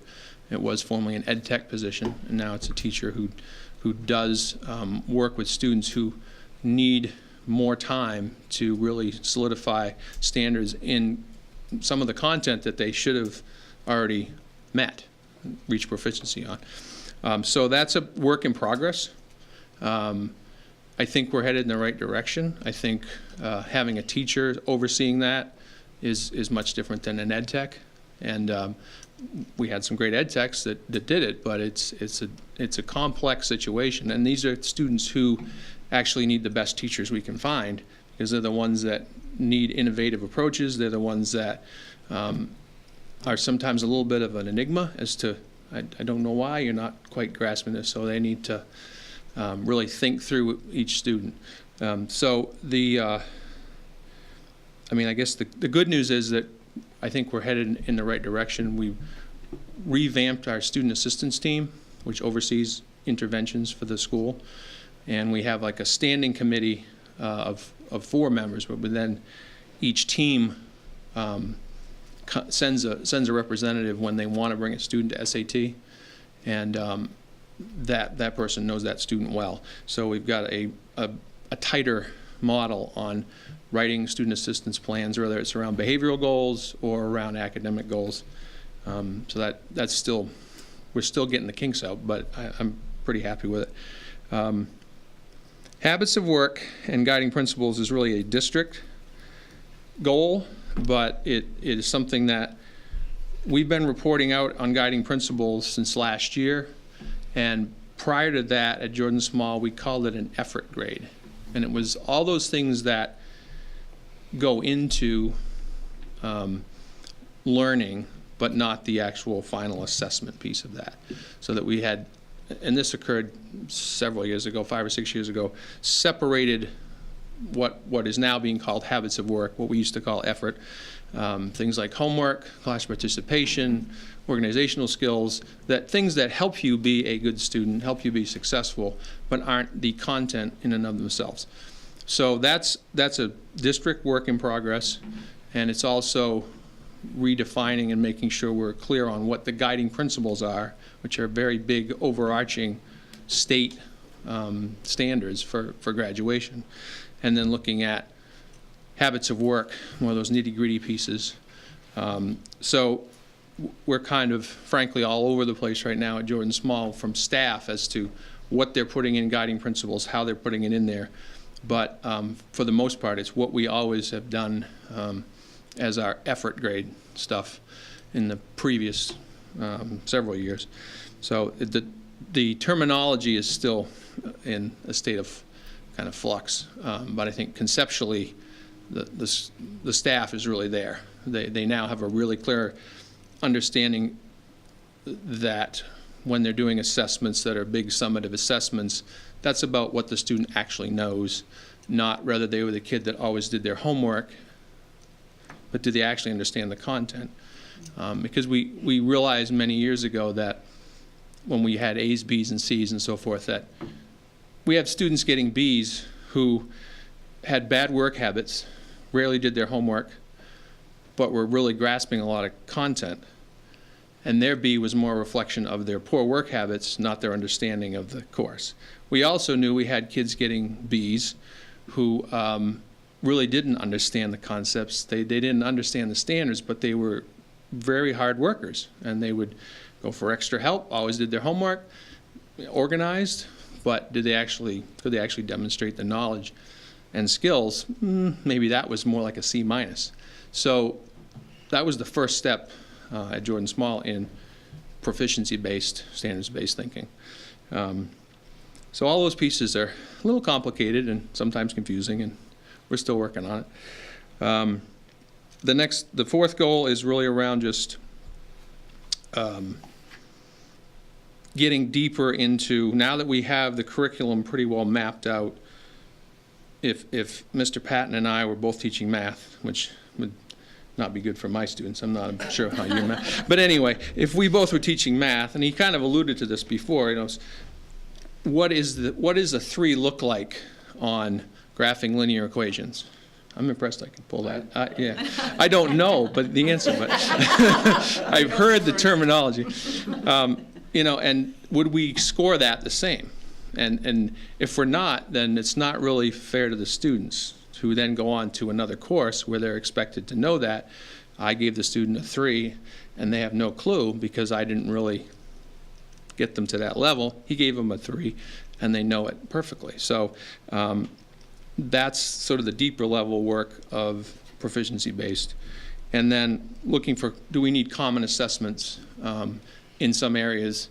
It's easier to have common assessments, frankly, when you have one 8th grade science teacher, one 7th grade science teacher. They already have a grade level common assessment, but over time, hopefully, we'll have more consistency between any 8th grade science teacher. Or we're already, I think, pretty tight on Algebra 1, whether you take it as a 7th grader, an 8th grader, or a 9th grader. The district's getting tighter on what Algebra 1 actually consists of. So the next step is, how do we assess that in a way that's equitable? And the last thing I wanted to share with you, well, 2 things actually. All the work around standards and the habits of work and guiding principles all ends up coming out through the reporting system. So Drew talked a lot about jump rope. The students and parents of Jordan Small last year were the sort of the guinea pigs in a way of, we did reporting 3 different ways, once each trimester as to what the report card looked like. And so the work of the district committee so far this year has been to try a consistent approach. If you looked at a Wyndham Middle School report card or a Jordan Small report card, the format would look very much the same. And we're going to go back and say, is this the format? Is this the one? Is this the way it should be? But whatever the decision is, it's going to be a district decision so that there's consistency in the reporting format. When you dig down to the smallest grain size in jump rope, it looks the same no matter what. But it's how you report out looks a little different. And the portal I think is a great tool, and hopefully more parents will use that versus worrying about the paper report card. And the last thing was a goal that has developed that I didn't see coming, which is that for whatever reason this year, we've just had several students with some pretty high needs in terms of emotional regulation and also being 3 to 4 grade levels behind with reading skills.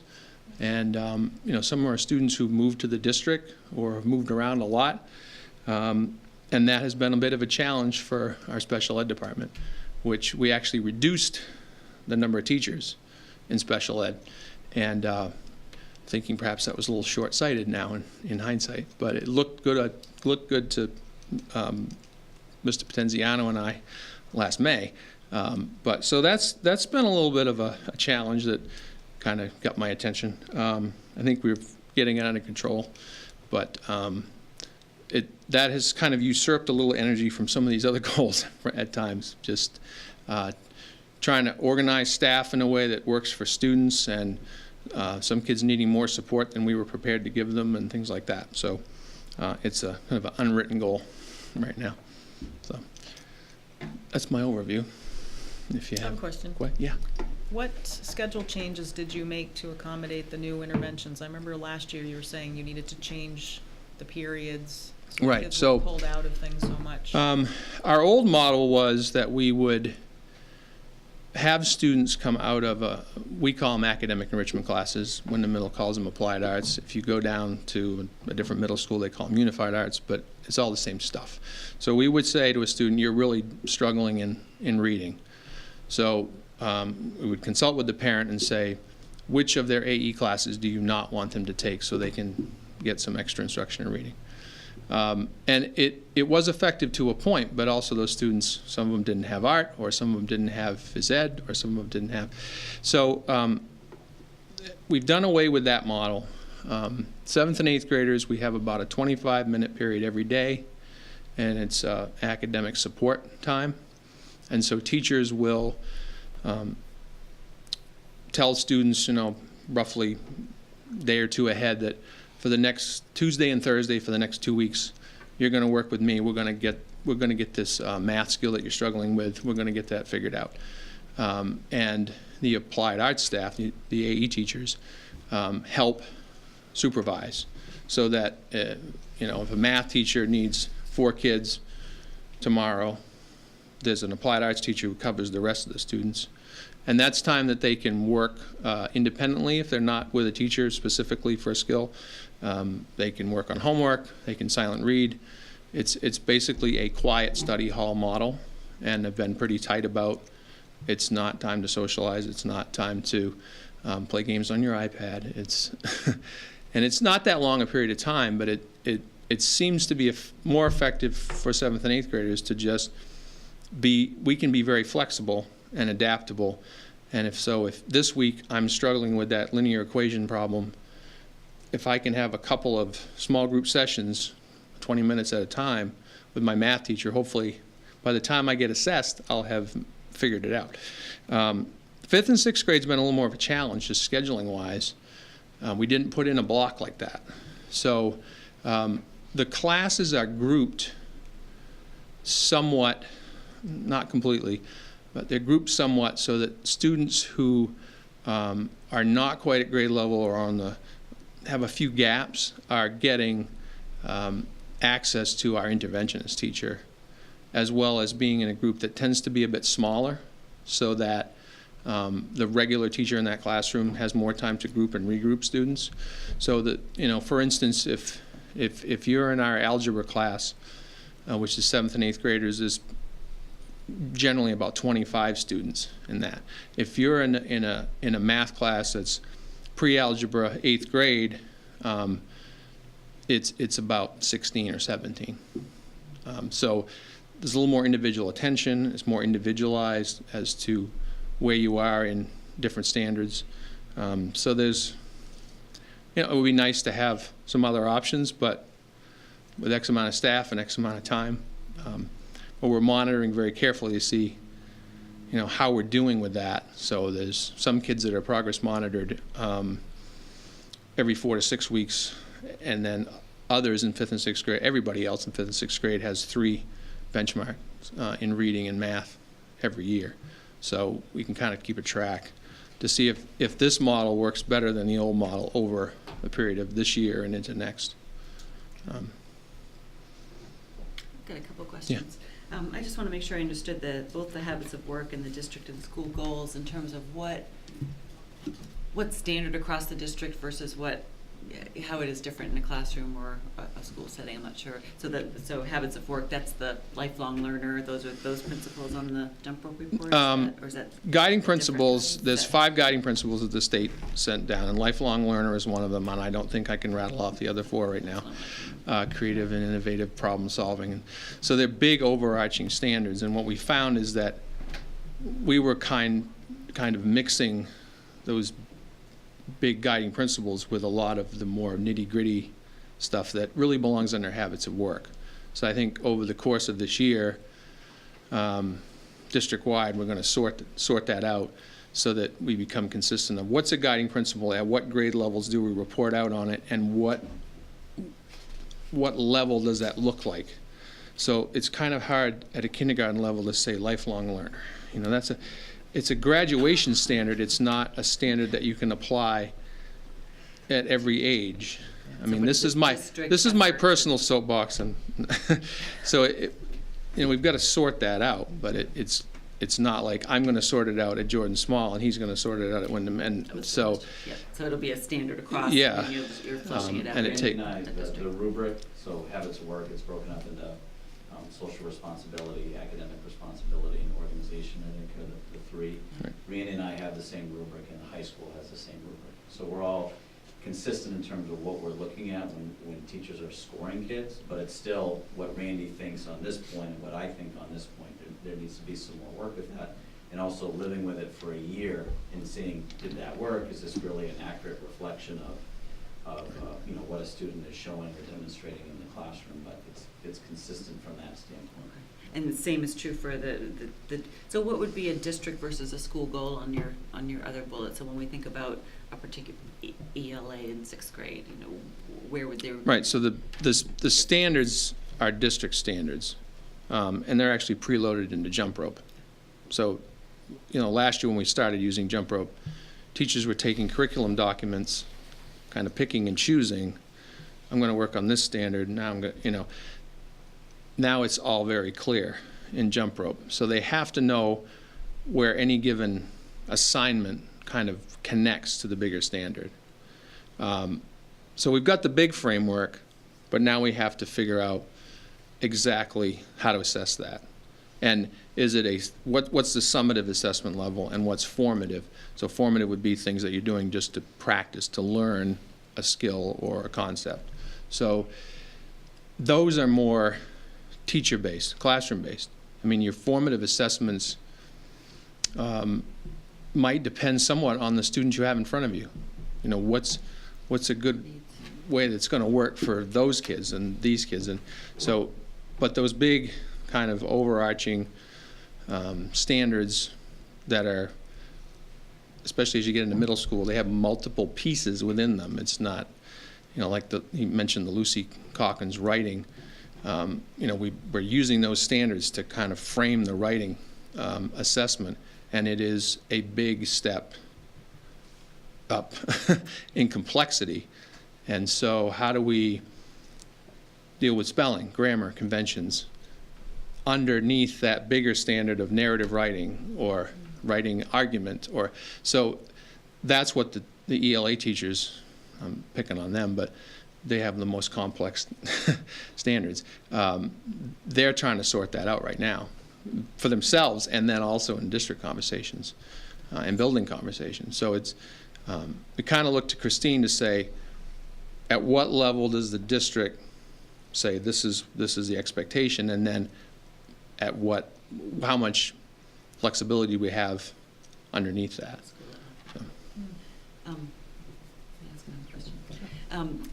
So the STEM, left the presentation on the STEM. I know there's a robotics program after school at JSMS. Is there also a curriculum? Do the applied arts also have the STEM programming? Right, so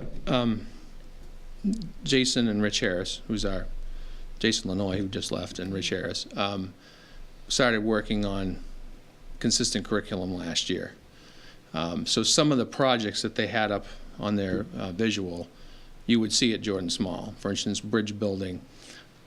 The kids all use the design loop, which is an engineering process that's established. It's the standard, so to speak. So we don't have all the same equipment, but conceptually they're working on the same pieces. And the other thing that's different is that that's also where our computer skills are assessed and taught. So that's all happening in the same classroom. We have a year-long course, meets twice a week. So there might be several weeks just working on computer skills. Sometimes they're incorporated into a STEM project where you have to apply the computer skills to get the final product. So there's some things that are very consistent and similar, and other things that are different because of what we have for space in the lab. We also have some other things that we're looking at, like the greenhouse, which is underutilized right now. And so we're looking at incorporating some solar technology into that to run pumps or run ventilation and things like that. So it's kind of our focus right now, is to see how we can make more out of that space and that to tie it into science and to STEM. I am fascinated with the 3D printer thing. To purchase one, they're coming down in price. When I looked last year, working on budget, it was $500 or $600 for the smallest, one. So we didn't have access to the grant money as such, but I can see where it would really have some potential. Yeah.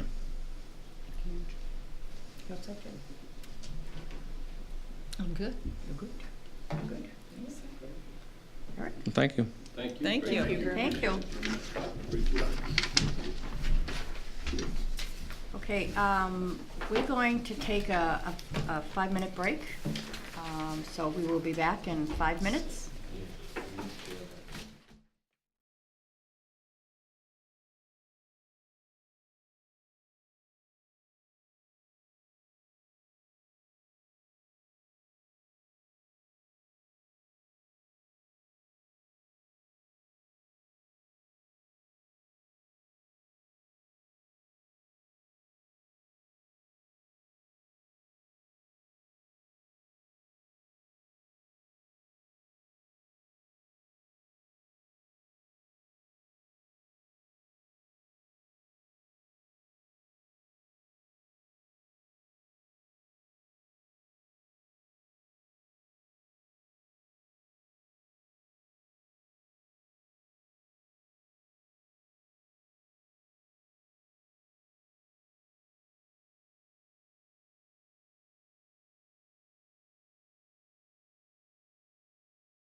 Welcome back.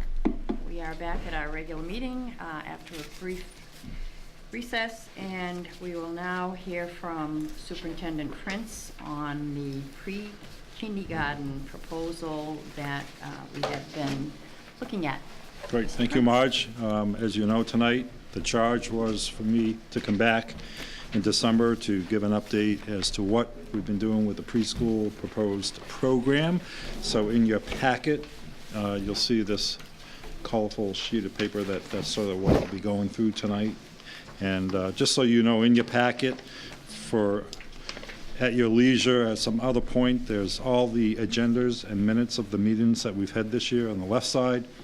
On the right side, we have a proposed budget that Don Davis and Diana Foisland will speak to. And then we have the Chapter 124 standards law that we have to follow with the preschool program.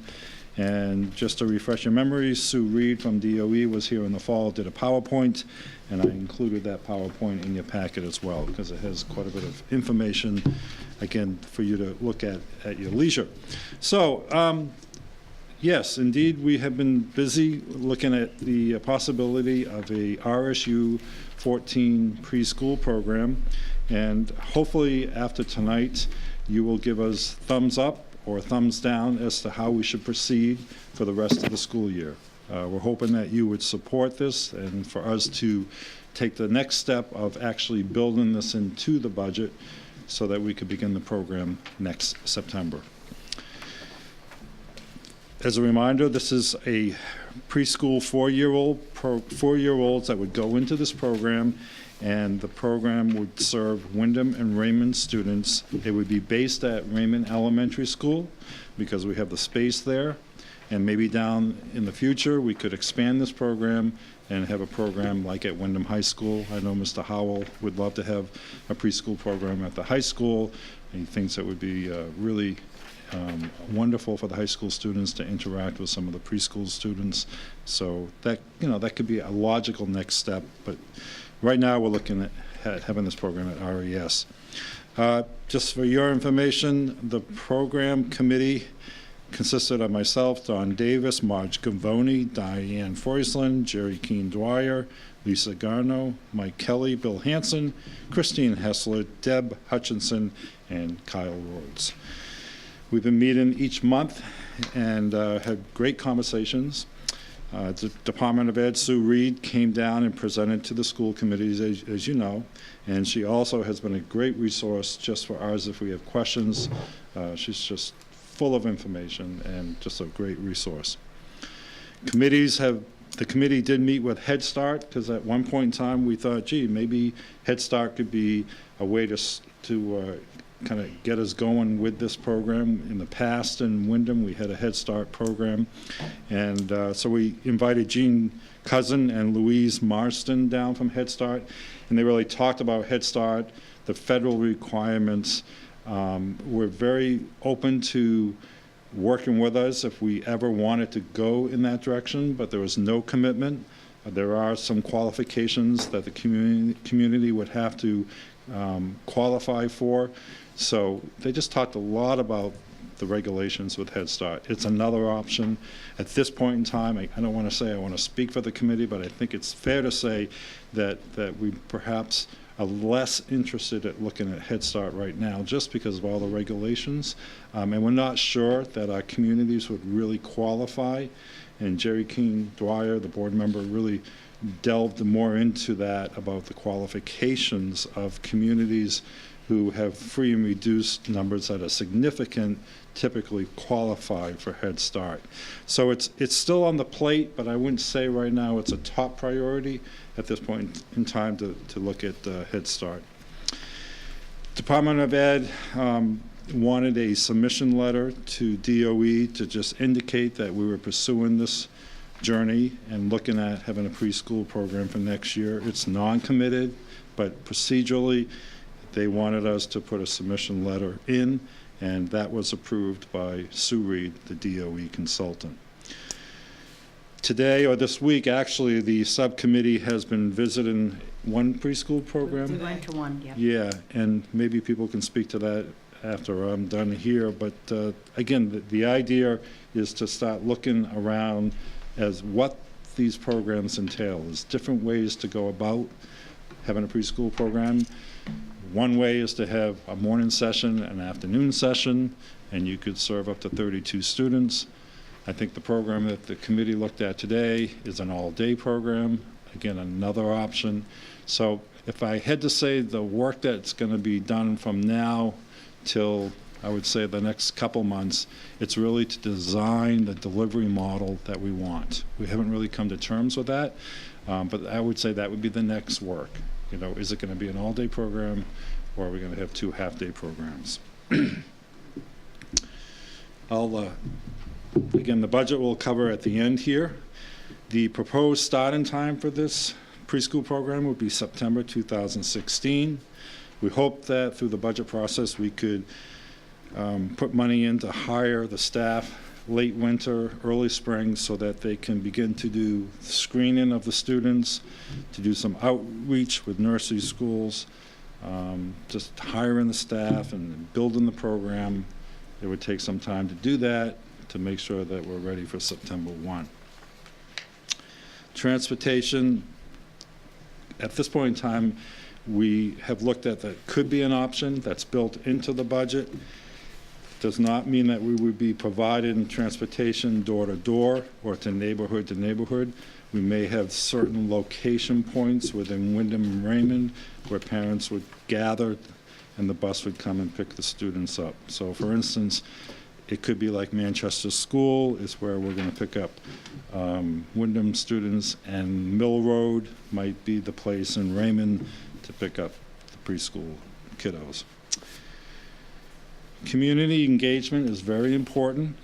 Again, this is where Sue Reed from Department of Ed has been very helpful to make sure that we do some outreach to the preschool providers. Sometimes when districts begin preschool programs, people feel a little bit threatened because it's perceived that we could be taking some of their customers away. So we have a committee, just so you know, from the preschool group that is going to be planning an outreach opportunity to really work with preschool providers and talk to them about what our intent is, and that we see this as a real strong partnership. And at the bottom of your aquacolor page, I guess you would call this, there are resources, and again, I think the important thing is for us to become educated and also for the community to be educated on the work that we're doing with this preschool program. And I thank you for giving us that charge. I respect where you land tonight either way, because we went into this knowing that really the first half of the year is to just do some good planning, and I'm looking for direction after tonight. So with that, I'd like to just turn it over. One thing before we get on to the financial piece of it, a lot of this presently is tentative. Like there's a tentative meeting on the community engagement for January 12th, because until the board gives a head nod, yes. And that's why we went, because it was convenient, we went to one of the present preschools today. There are other ones planned, but we're trying to put some of this off till we make sure that this is where the board wants us to go. And and I'm sure the budget will be a big gating figure on this. And so with that, we will have Diana. Thank you. So if you refer to your sheet, the estimated costs, bear in mind these are estimated costs. So on the left-hand side, for the staffing, as in any of our schools, staff is our biggest expense. So we filled that with the M5 level, which that isn't necessarily what we would hire. That is somebody with a master's, but we have to have a placeholder, so that's what we used, rather shooting high than too low. The next position is an ed tech that we would have to have. And the bus driver, if we did the half-day sessions, we talked about, we don't, first of all, have to offer transportation. It's a good idea because then the students have a way to get here, so it wouldn't be a barrier. at the elementary level, we can utilize the buses that we already have, but if we do half-day sessions, you have an extra run. Because school would end around 11, so then you'd have to bring those kids home, pick up the second shift, as you could call them, if it's a morning and afternoon session. So that's what that figure is. As we chatted with the age of the students, that next category, the bus aid, we stuck that in there initially, it's considered a best practice, but that doesn't mean we have to do it. And actually, it was very helpful on our little field trip today. We were in Leamington at the H.B. Emory Elementary School, and so we asked all kinds of questions. They don't have a bus aid. The 4-year-olds are on the same elementary bus as everybody else, and so they don't utilize that. So really, that 11, almost 12,000, probably not necessary, but that's kind of again, we're kind of shooting high, because these are things that we discussed in our committee, but having met the people today, probably not needed. So then if you continue down, school nutrition, that's at 0, because if we did choose a half-day session, you wouldn't be serving food. And the fuel costs are associated with that extra bus run. And then we have the supplies, we'll need curriculum and so forth. And the figure for the playground, we might need some more age-appropriate playground pieces, and we talked about a fence. It's a very good idea to have a fence for that age group. So that's that figure. So when you tally that up, and even if you took off the 11 or 12,000 that I mentioned with the bus aid that we found out we don't necessarily really need, you're at around like 125,000 for startup, which when we talked to Sue Reed and she came and spoke to us, she said it pretty much is 120 to 125,000 to start up, and that was spot on.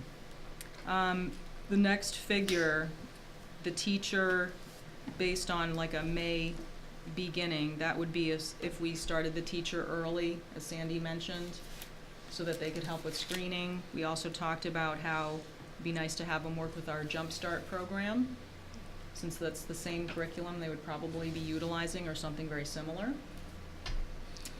And so with that, you're coming in again around like a 120, 125. The first year, we outlay those costs, which would then be reimbursed in the second year. So now if you go over to the right-hand side, which is year 2, that's really what the operating costs would look like then consistently after year 1, because some of those are just going to be one-time fees that we have to upfront, which says on the left-hand side, that's the one-time startup fee, like a fence, you're just paying that once.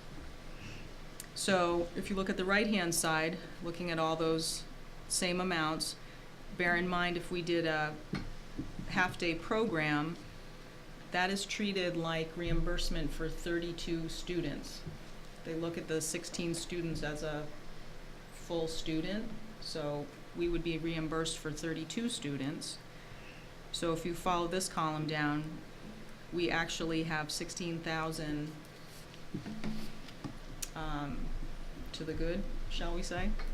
But that's not necessarily, these numbers again this is all preliminary. So that's what that means on the right-hand side, where we're actually plus 16,000 as the program is in working process. So I think I hit everything. Okay. Now the thing that also comes into play, and it was actually pretty evident today when we were at that preschool, is that there's a good possibility of future cost savings further up. As we know, a lot of the issues we've had at discussions and facilities and stuff at the primary school is the fact of all of the services, not necessarily that there's too many students, but all of the services that we have to supply take up room.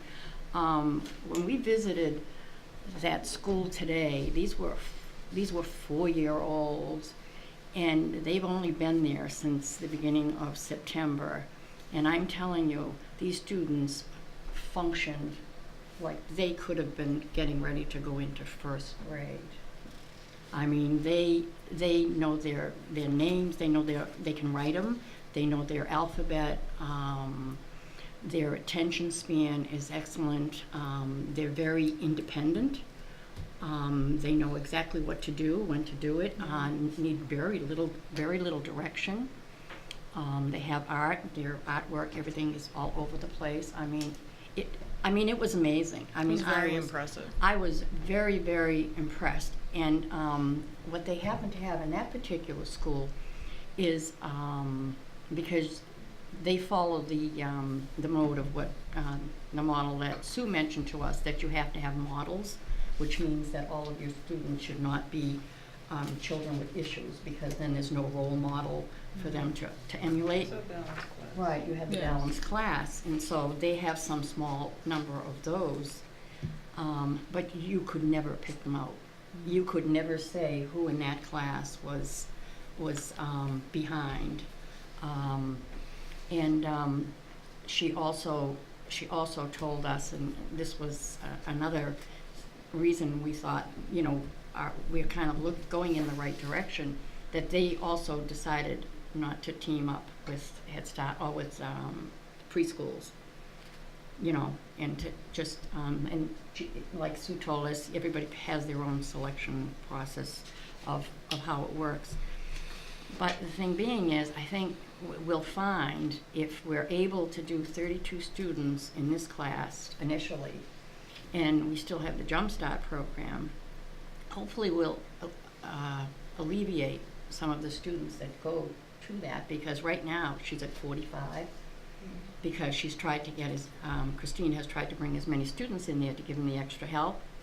And I think I've told you all before, my grandson went to that Jump Start, and he was totally disengaged before he went to that program. And by the time he got done with that program, and it continues now because he's in kindergarten, I mean, he watches PBS, and he sits there, and he comes out with, he knows his letters, I know how to spell that. Do you know what I mean? So it's total engagement, and that was a short period of time. So I get very, very impressed with the fact of what can happen to students if you're going to give them a whole year, when we only gave them those few weeks in the summer.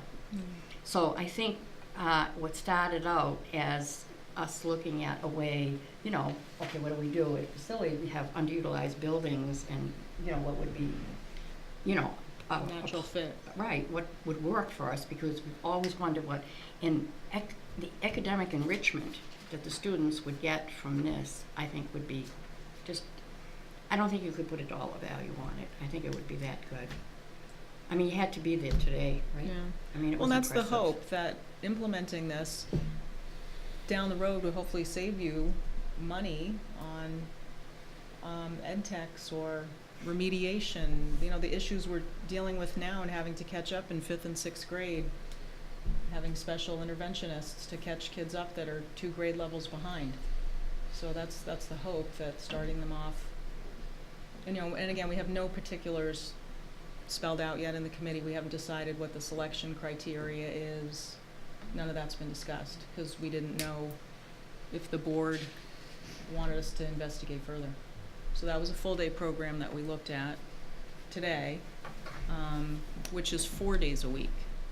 They go Monday through Thursday, and they're not on Friday, because that's the teacher's prep time. And they've been doing this program for 7 years, highly successful. Wish we could clone that teacher. She was perfect. And she said she gets phone calls from everywhere. I mean, outside the community, whatever. You know, asking to, can their children Attend come there. to it, you know? She said, and it started out as just like a trial type thing, you know? So, So if you, not to get Seems- too far ahead, but let's say you did this program and there was a huge need beyond the 32 and you wanted to expand it, can you catch up with the subsidy? So do they just always subsidize based on prior year expenses, or I'm just curious how? I don't know how, You're not I don't know that getting piece, ahead of myself. but I think, but the, what Sue told us, and told us really to take heed to, was go slow. Yeah. she said, don't think out, you know what I mean? Start with one class. Yeah, start out with one, and you might even See do how- that for a couple of years, because you have to see how successful, you know, you're going to be, and, you know, where do you go from there? So I think the information you're asking for is good information. I don't have the answer, but it's something that we would naturally have to find out. Because I don't think she was saying to go fast. I think what happens if you all of a sudden have 60 kids? need. Now is that for that? Are You have a waiting- reimbursed Are you for this? the revenue neutral? Are you now, got a couple $100,000 added to your budget? Mr. Davis will address that. I can answer that. It's actually the exact same way that the budget shows now. So the extent that you went from 32 to 64, for example, you would be a year behind. So you would be cost neutral for the 32 first students, but you wouldn't be for the second 32nd. In the third year, it would all catch up. So it'll all catch up. Yeah. Every time you add, you're a year behind that, Right. yeah. My only comment to your visit today is, if these 4-year-olds are in this program for 3 months, and they're functioning as well as a kindergarten kid, why wouldn't they just be able, these particular kids, just be able to go to kindergarten and have that same function? Why, I'm picturing that kids that would need help, sounds like they've already, they're already at that level. Well, that's an observation for a very short period Yeah, of time. yeah. I mean, I didn't, you know what I mean? And we only saw a couple of the kids write a thing, so we didn't see like day-to-day what goes on with them. But from a short observation, there was a lot of a maturity. Basically, I think that's more than anything else, and being acclimated. And she said what she found as a great attribute was the fact that when these kids go into kindergarten, they're the leaders. They're the role models for the kids that are coming into kindergarten, because they have it down pat, you know what I mean? They know They how got you the act, schedule and down. whatever. Well, I hear you, but how do you, then how do you pick? Why doesn't my kid get in? Why does your kid get in? Well, we haven't got to that. We haven't, And, I Well, know. something that's where I think we're gonna need to hear from the public, because well, no, see, Sue told us, she said, because the public will probably drive us crazy with this, but Sue said every district, she says there is no one shoe fits all, every district has to decide. So what you're saying is right, but that's something that would have to come up in a conversation later on, because I have no idea how the heck we would. but Even- basically, it's kids but that we only have a need, couple of months before you're gonna put this on a budget and have it approved.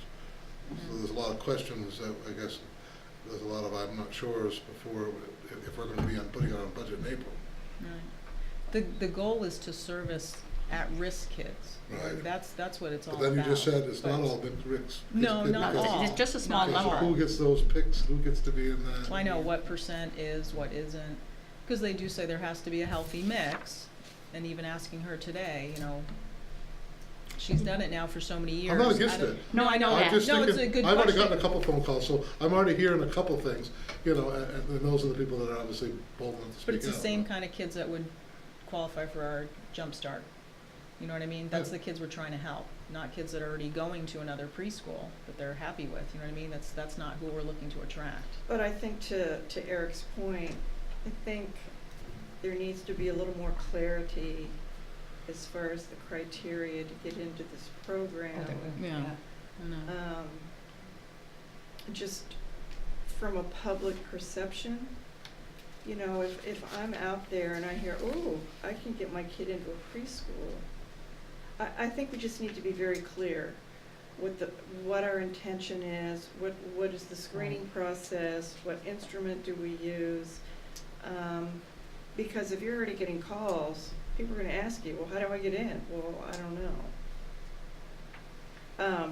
I tell them to show up at the meeting, but that's my first response. Well, see, the thing being is, we really haven't done anything into that that's until getting we into find the out. weeds. Right, because we need to know, does the board like the concept of it?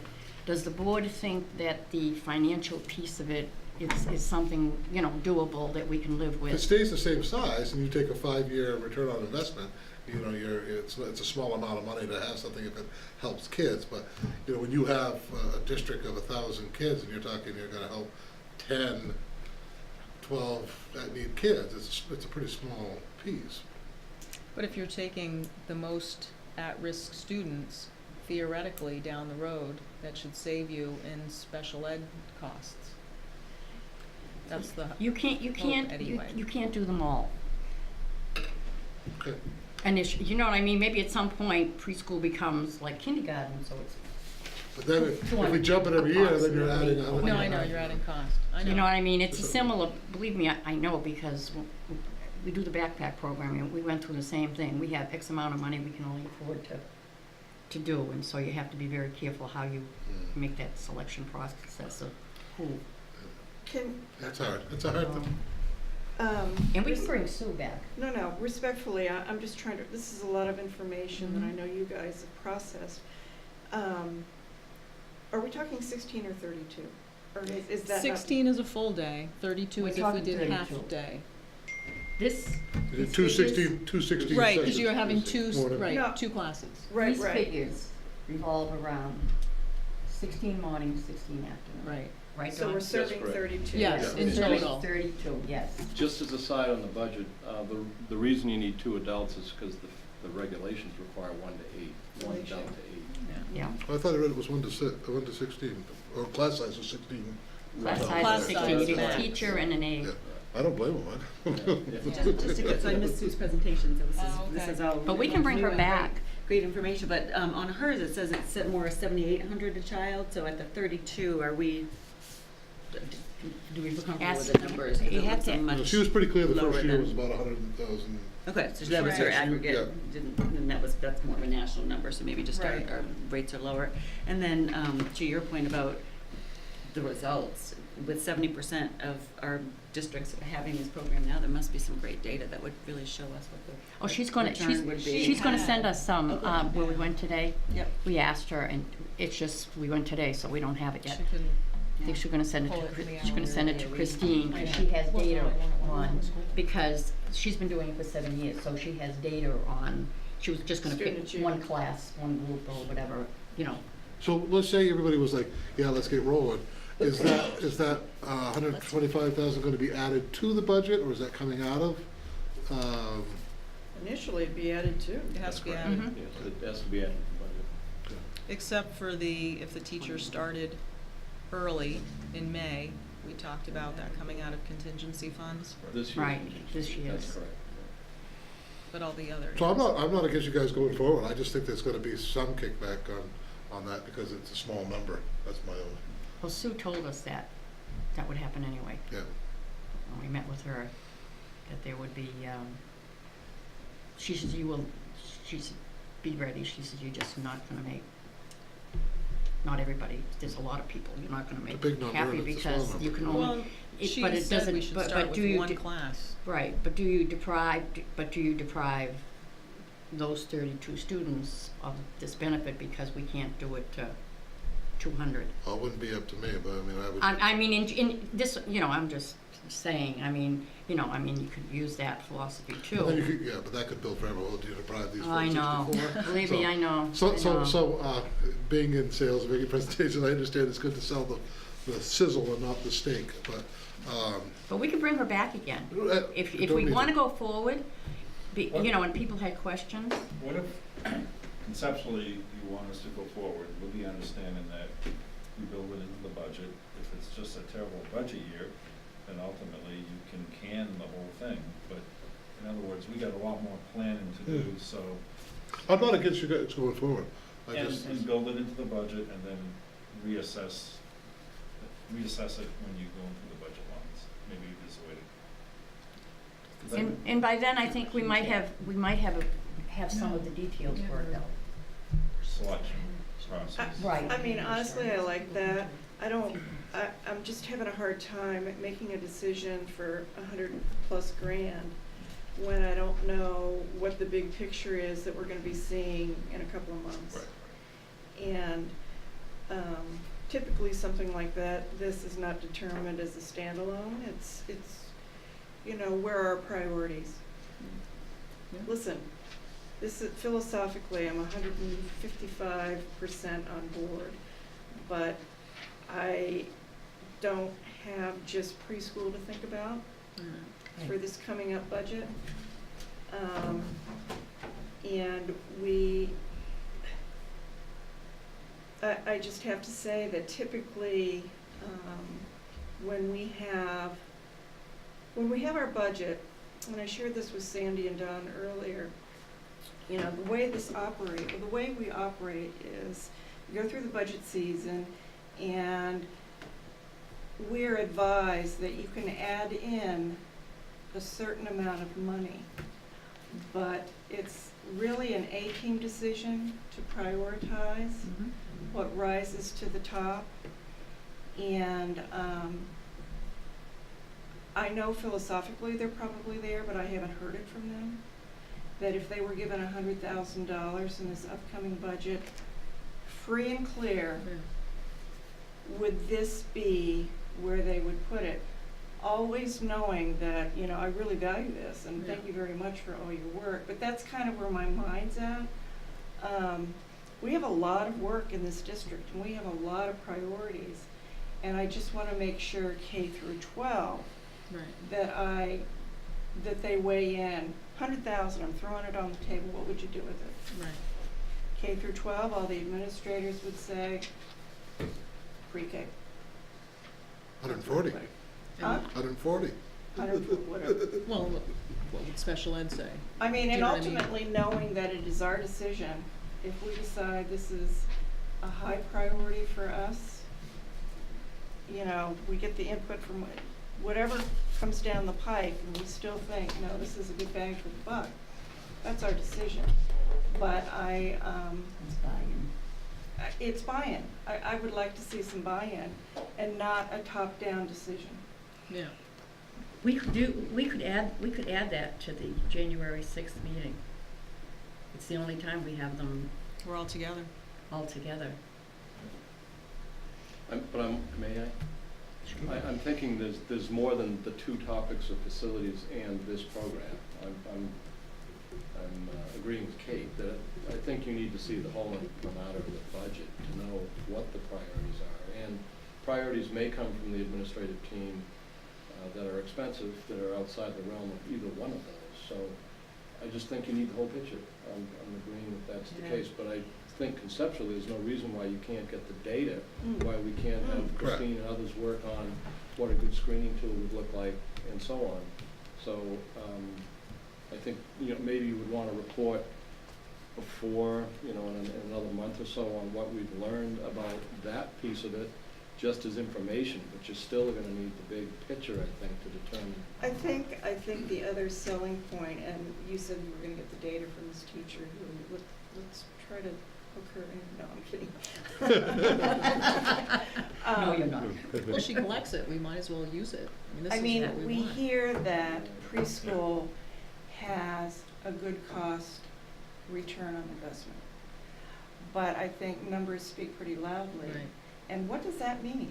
Right. You know, you have 16 or you have 30, whatever the number is, give me some stuff. Do they, if they, you know, you've got this population, you know what I'm saying? Yeah. Track. I know. So I guess the thing being is, before, you know, we get too heavily embroiled in this, we're not asking everybody to accept this budget. Right, right. What we're saying is, we think this is a good estimate of what it could cost. So after seeing this, which is important to all of us, naturally, with the budget, is, do you want us to pursue going forward the next steps? The next steps being getting the rest of the information, going on with the rest of our things, looking at, you know, going really through the state, you know, requirements on preschools, and making sure, you know, it's okay to say, well, somebody doesn't have a person on the bus, but is that like, well, that's nice. Is that Maybe a deal they killer? Yeah, maybe they just don't put a person on the bus. Do you know what I'm saying? I mean, so making sure that we've really looked at all the guidelines, and, you know, and just so the rest of you that are not on the committee are aware, I mean, there's a piece of it that Christine's doing, there's a piece that Lisa's doing, you know what I mean? So there's a lot of little things going on within that committee that we're kind of like sitting there waiting, because we want to make sure the board wants us to take those next steps to get the rest of the information. I agree with what Dawn laid out. I mean, as many people as might be concerned about us moving forward, there's probably that many people that are also really eager for us to do something like that, and it seems, Yeah, it doesn't. I would vote to at least Yeah. explore what the Oh, criteria I is would and agree. continue to. flesh Because it it's out a not, little more. we're really not asking people to approve this number by any stretch of the imagination. I mean, this is totally Yeah, because it's just, estimated and blah, it's blah, the first year blah. cost. After that, it's, you know, if it's gonna be effective and it's going to stay steady, it's, you know, it's, in the long term, it's not a bad, So I guess what I'm so yes. well, asking is, you know, Yeah. for like a head nod or not, whether What am I to nodding just for? pursuing. Pursuing it further for more information? Yes. Yeah, Yes, absolutely. because this was just information. Right, right. Because because we had gotten from Sue that, you know, okay, it usually costs around 120 to 125, but Sandy, we giving these back to you, the blue ones? get some figures, what does it look like Unless you for want to us? give it back. 'Cause I don't know what Which that- blue ones? Yeah. Would you No, I think recycle this it, is- I'm glad you touched base, and The this law's is in good there if you want. information. Yes. But this is, none of this, there's no I can take finality that out here separately. at all. Yeah. None. So, so the next time we report on this, hopefully we should have, because everybody's waiting, everybody on the committee's waiting to find out, because I would think we should, you know, continue, you know? Good idea. And then everybody will go do what they're supposed to do. All right, I'll give you that back. There is an extra one of those papers. Can I in just there. ask Sandy a question about this? And again, know that I am like very much a proponent for anything for student achievement and any initiatives we might consider. Given the enormous amount of work that is going on now, I just want to be assured that we can tackle a new program, because we have a curriculum director who is absolutely out straight in all the buildings. And I want to be assured that what we're doing doesn't have a negative impact on our current initiatives. That's a good question, and, you know, I think we always have a lot on our plates. But this committee is big enough that everybody's kind of jumping in and taking APs, so it's not like one person is doing all the work. So I feel the structure is working well, how we've set up the committee. And it's short-lived. It's not like this committee will live on a life of its own. Once we hire the staff, then the staff will gradually take this over. So what's nice about this versus the proficiency work, it seems like we'll be doing that for the next 5 to 7 years. Mhm. This is short-lived. We've probably done 40% of the work already, so we're almost halfway there with the rest. Okay. So I think it's doable. All right, I just needed to hear. Well, and just so from you the- know too, Deb Hutchinson was on a tour with us. And since it would be housed at RES, obviously it's gonna fall under her. Right. She's very excited. So that's good to know I- too. No, I know, cause I wanted to know that, cause that's where we would house it, so. And I All know, good stuff. I think, and I'm sure part of where you're coming from is middle school. That's another very big apple to chew on.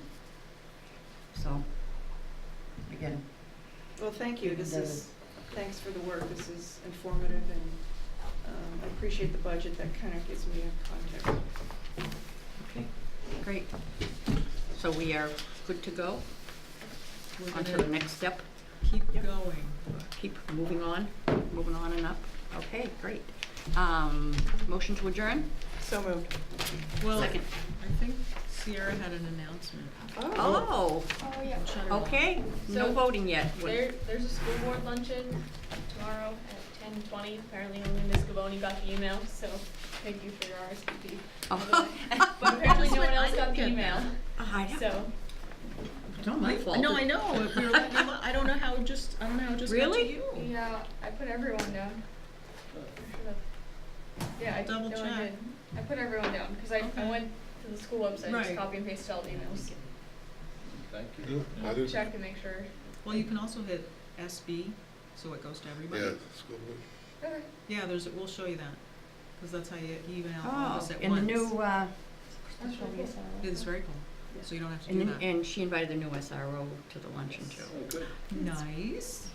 So whoever hasn't met him can, you know, all of people are already been. Nice. I will be, this way, I'll be. Oh, Mr. Colby. I Okay, didn't know. okay, all in favor? Back to the motion, seeing as we interrupted it. Did we have a second? Yes. Yes, Yeah. second. Yes. Okay, we are adjourned. Thank you very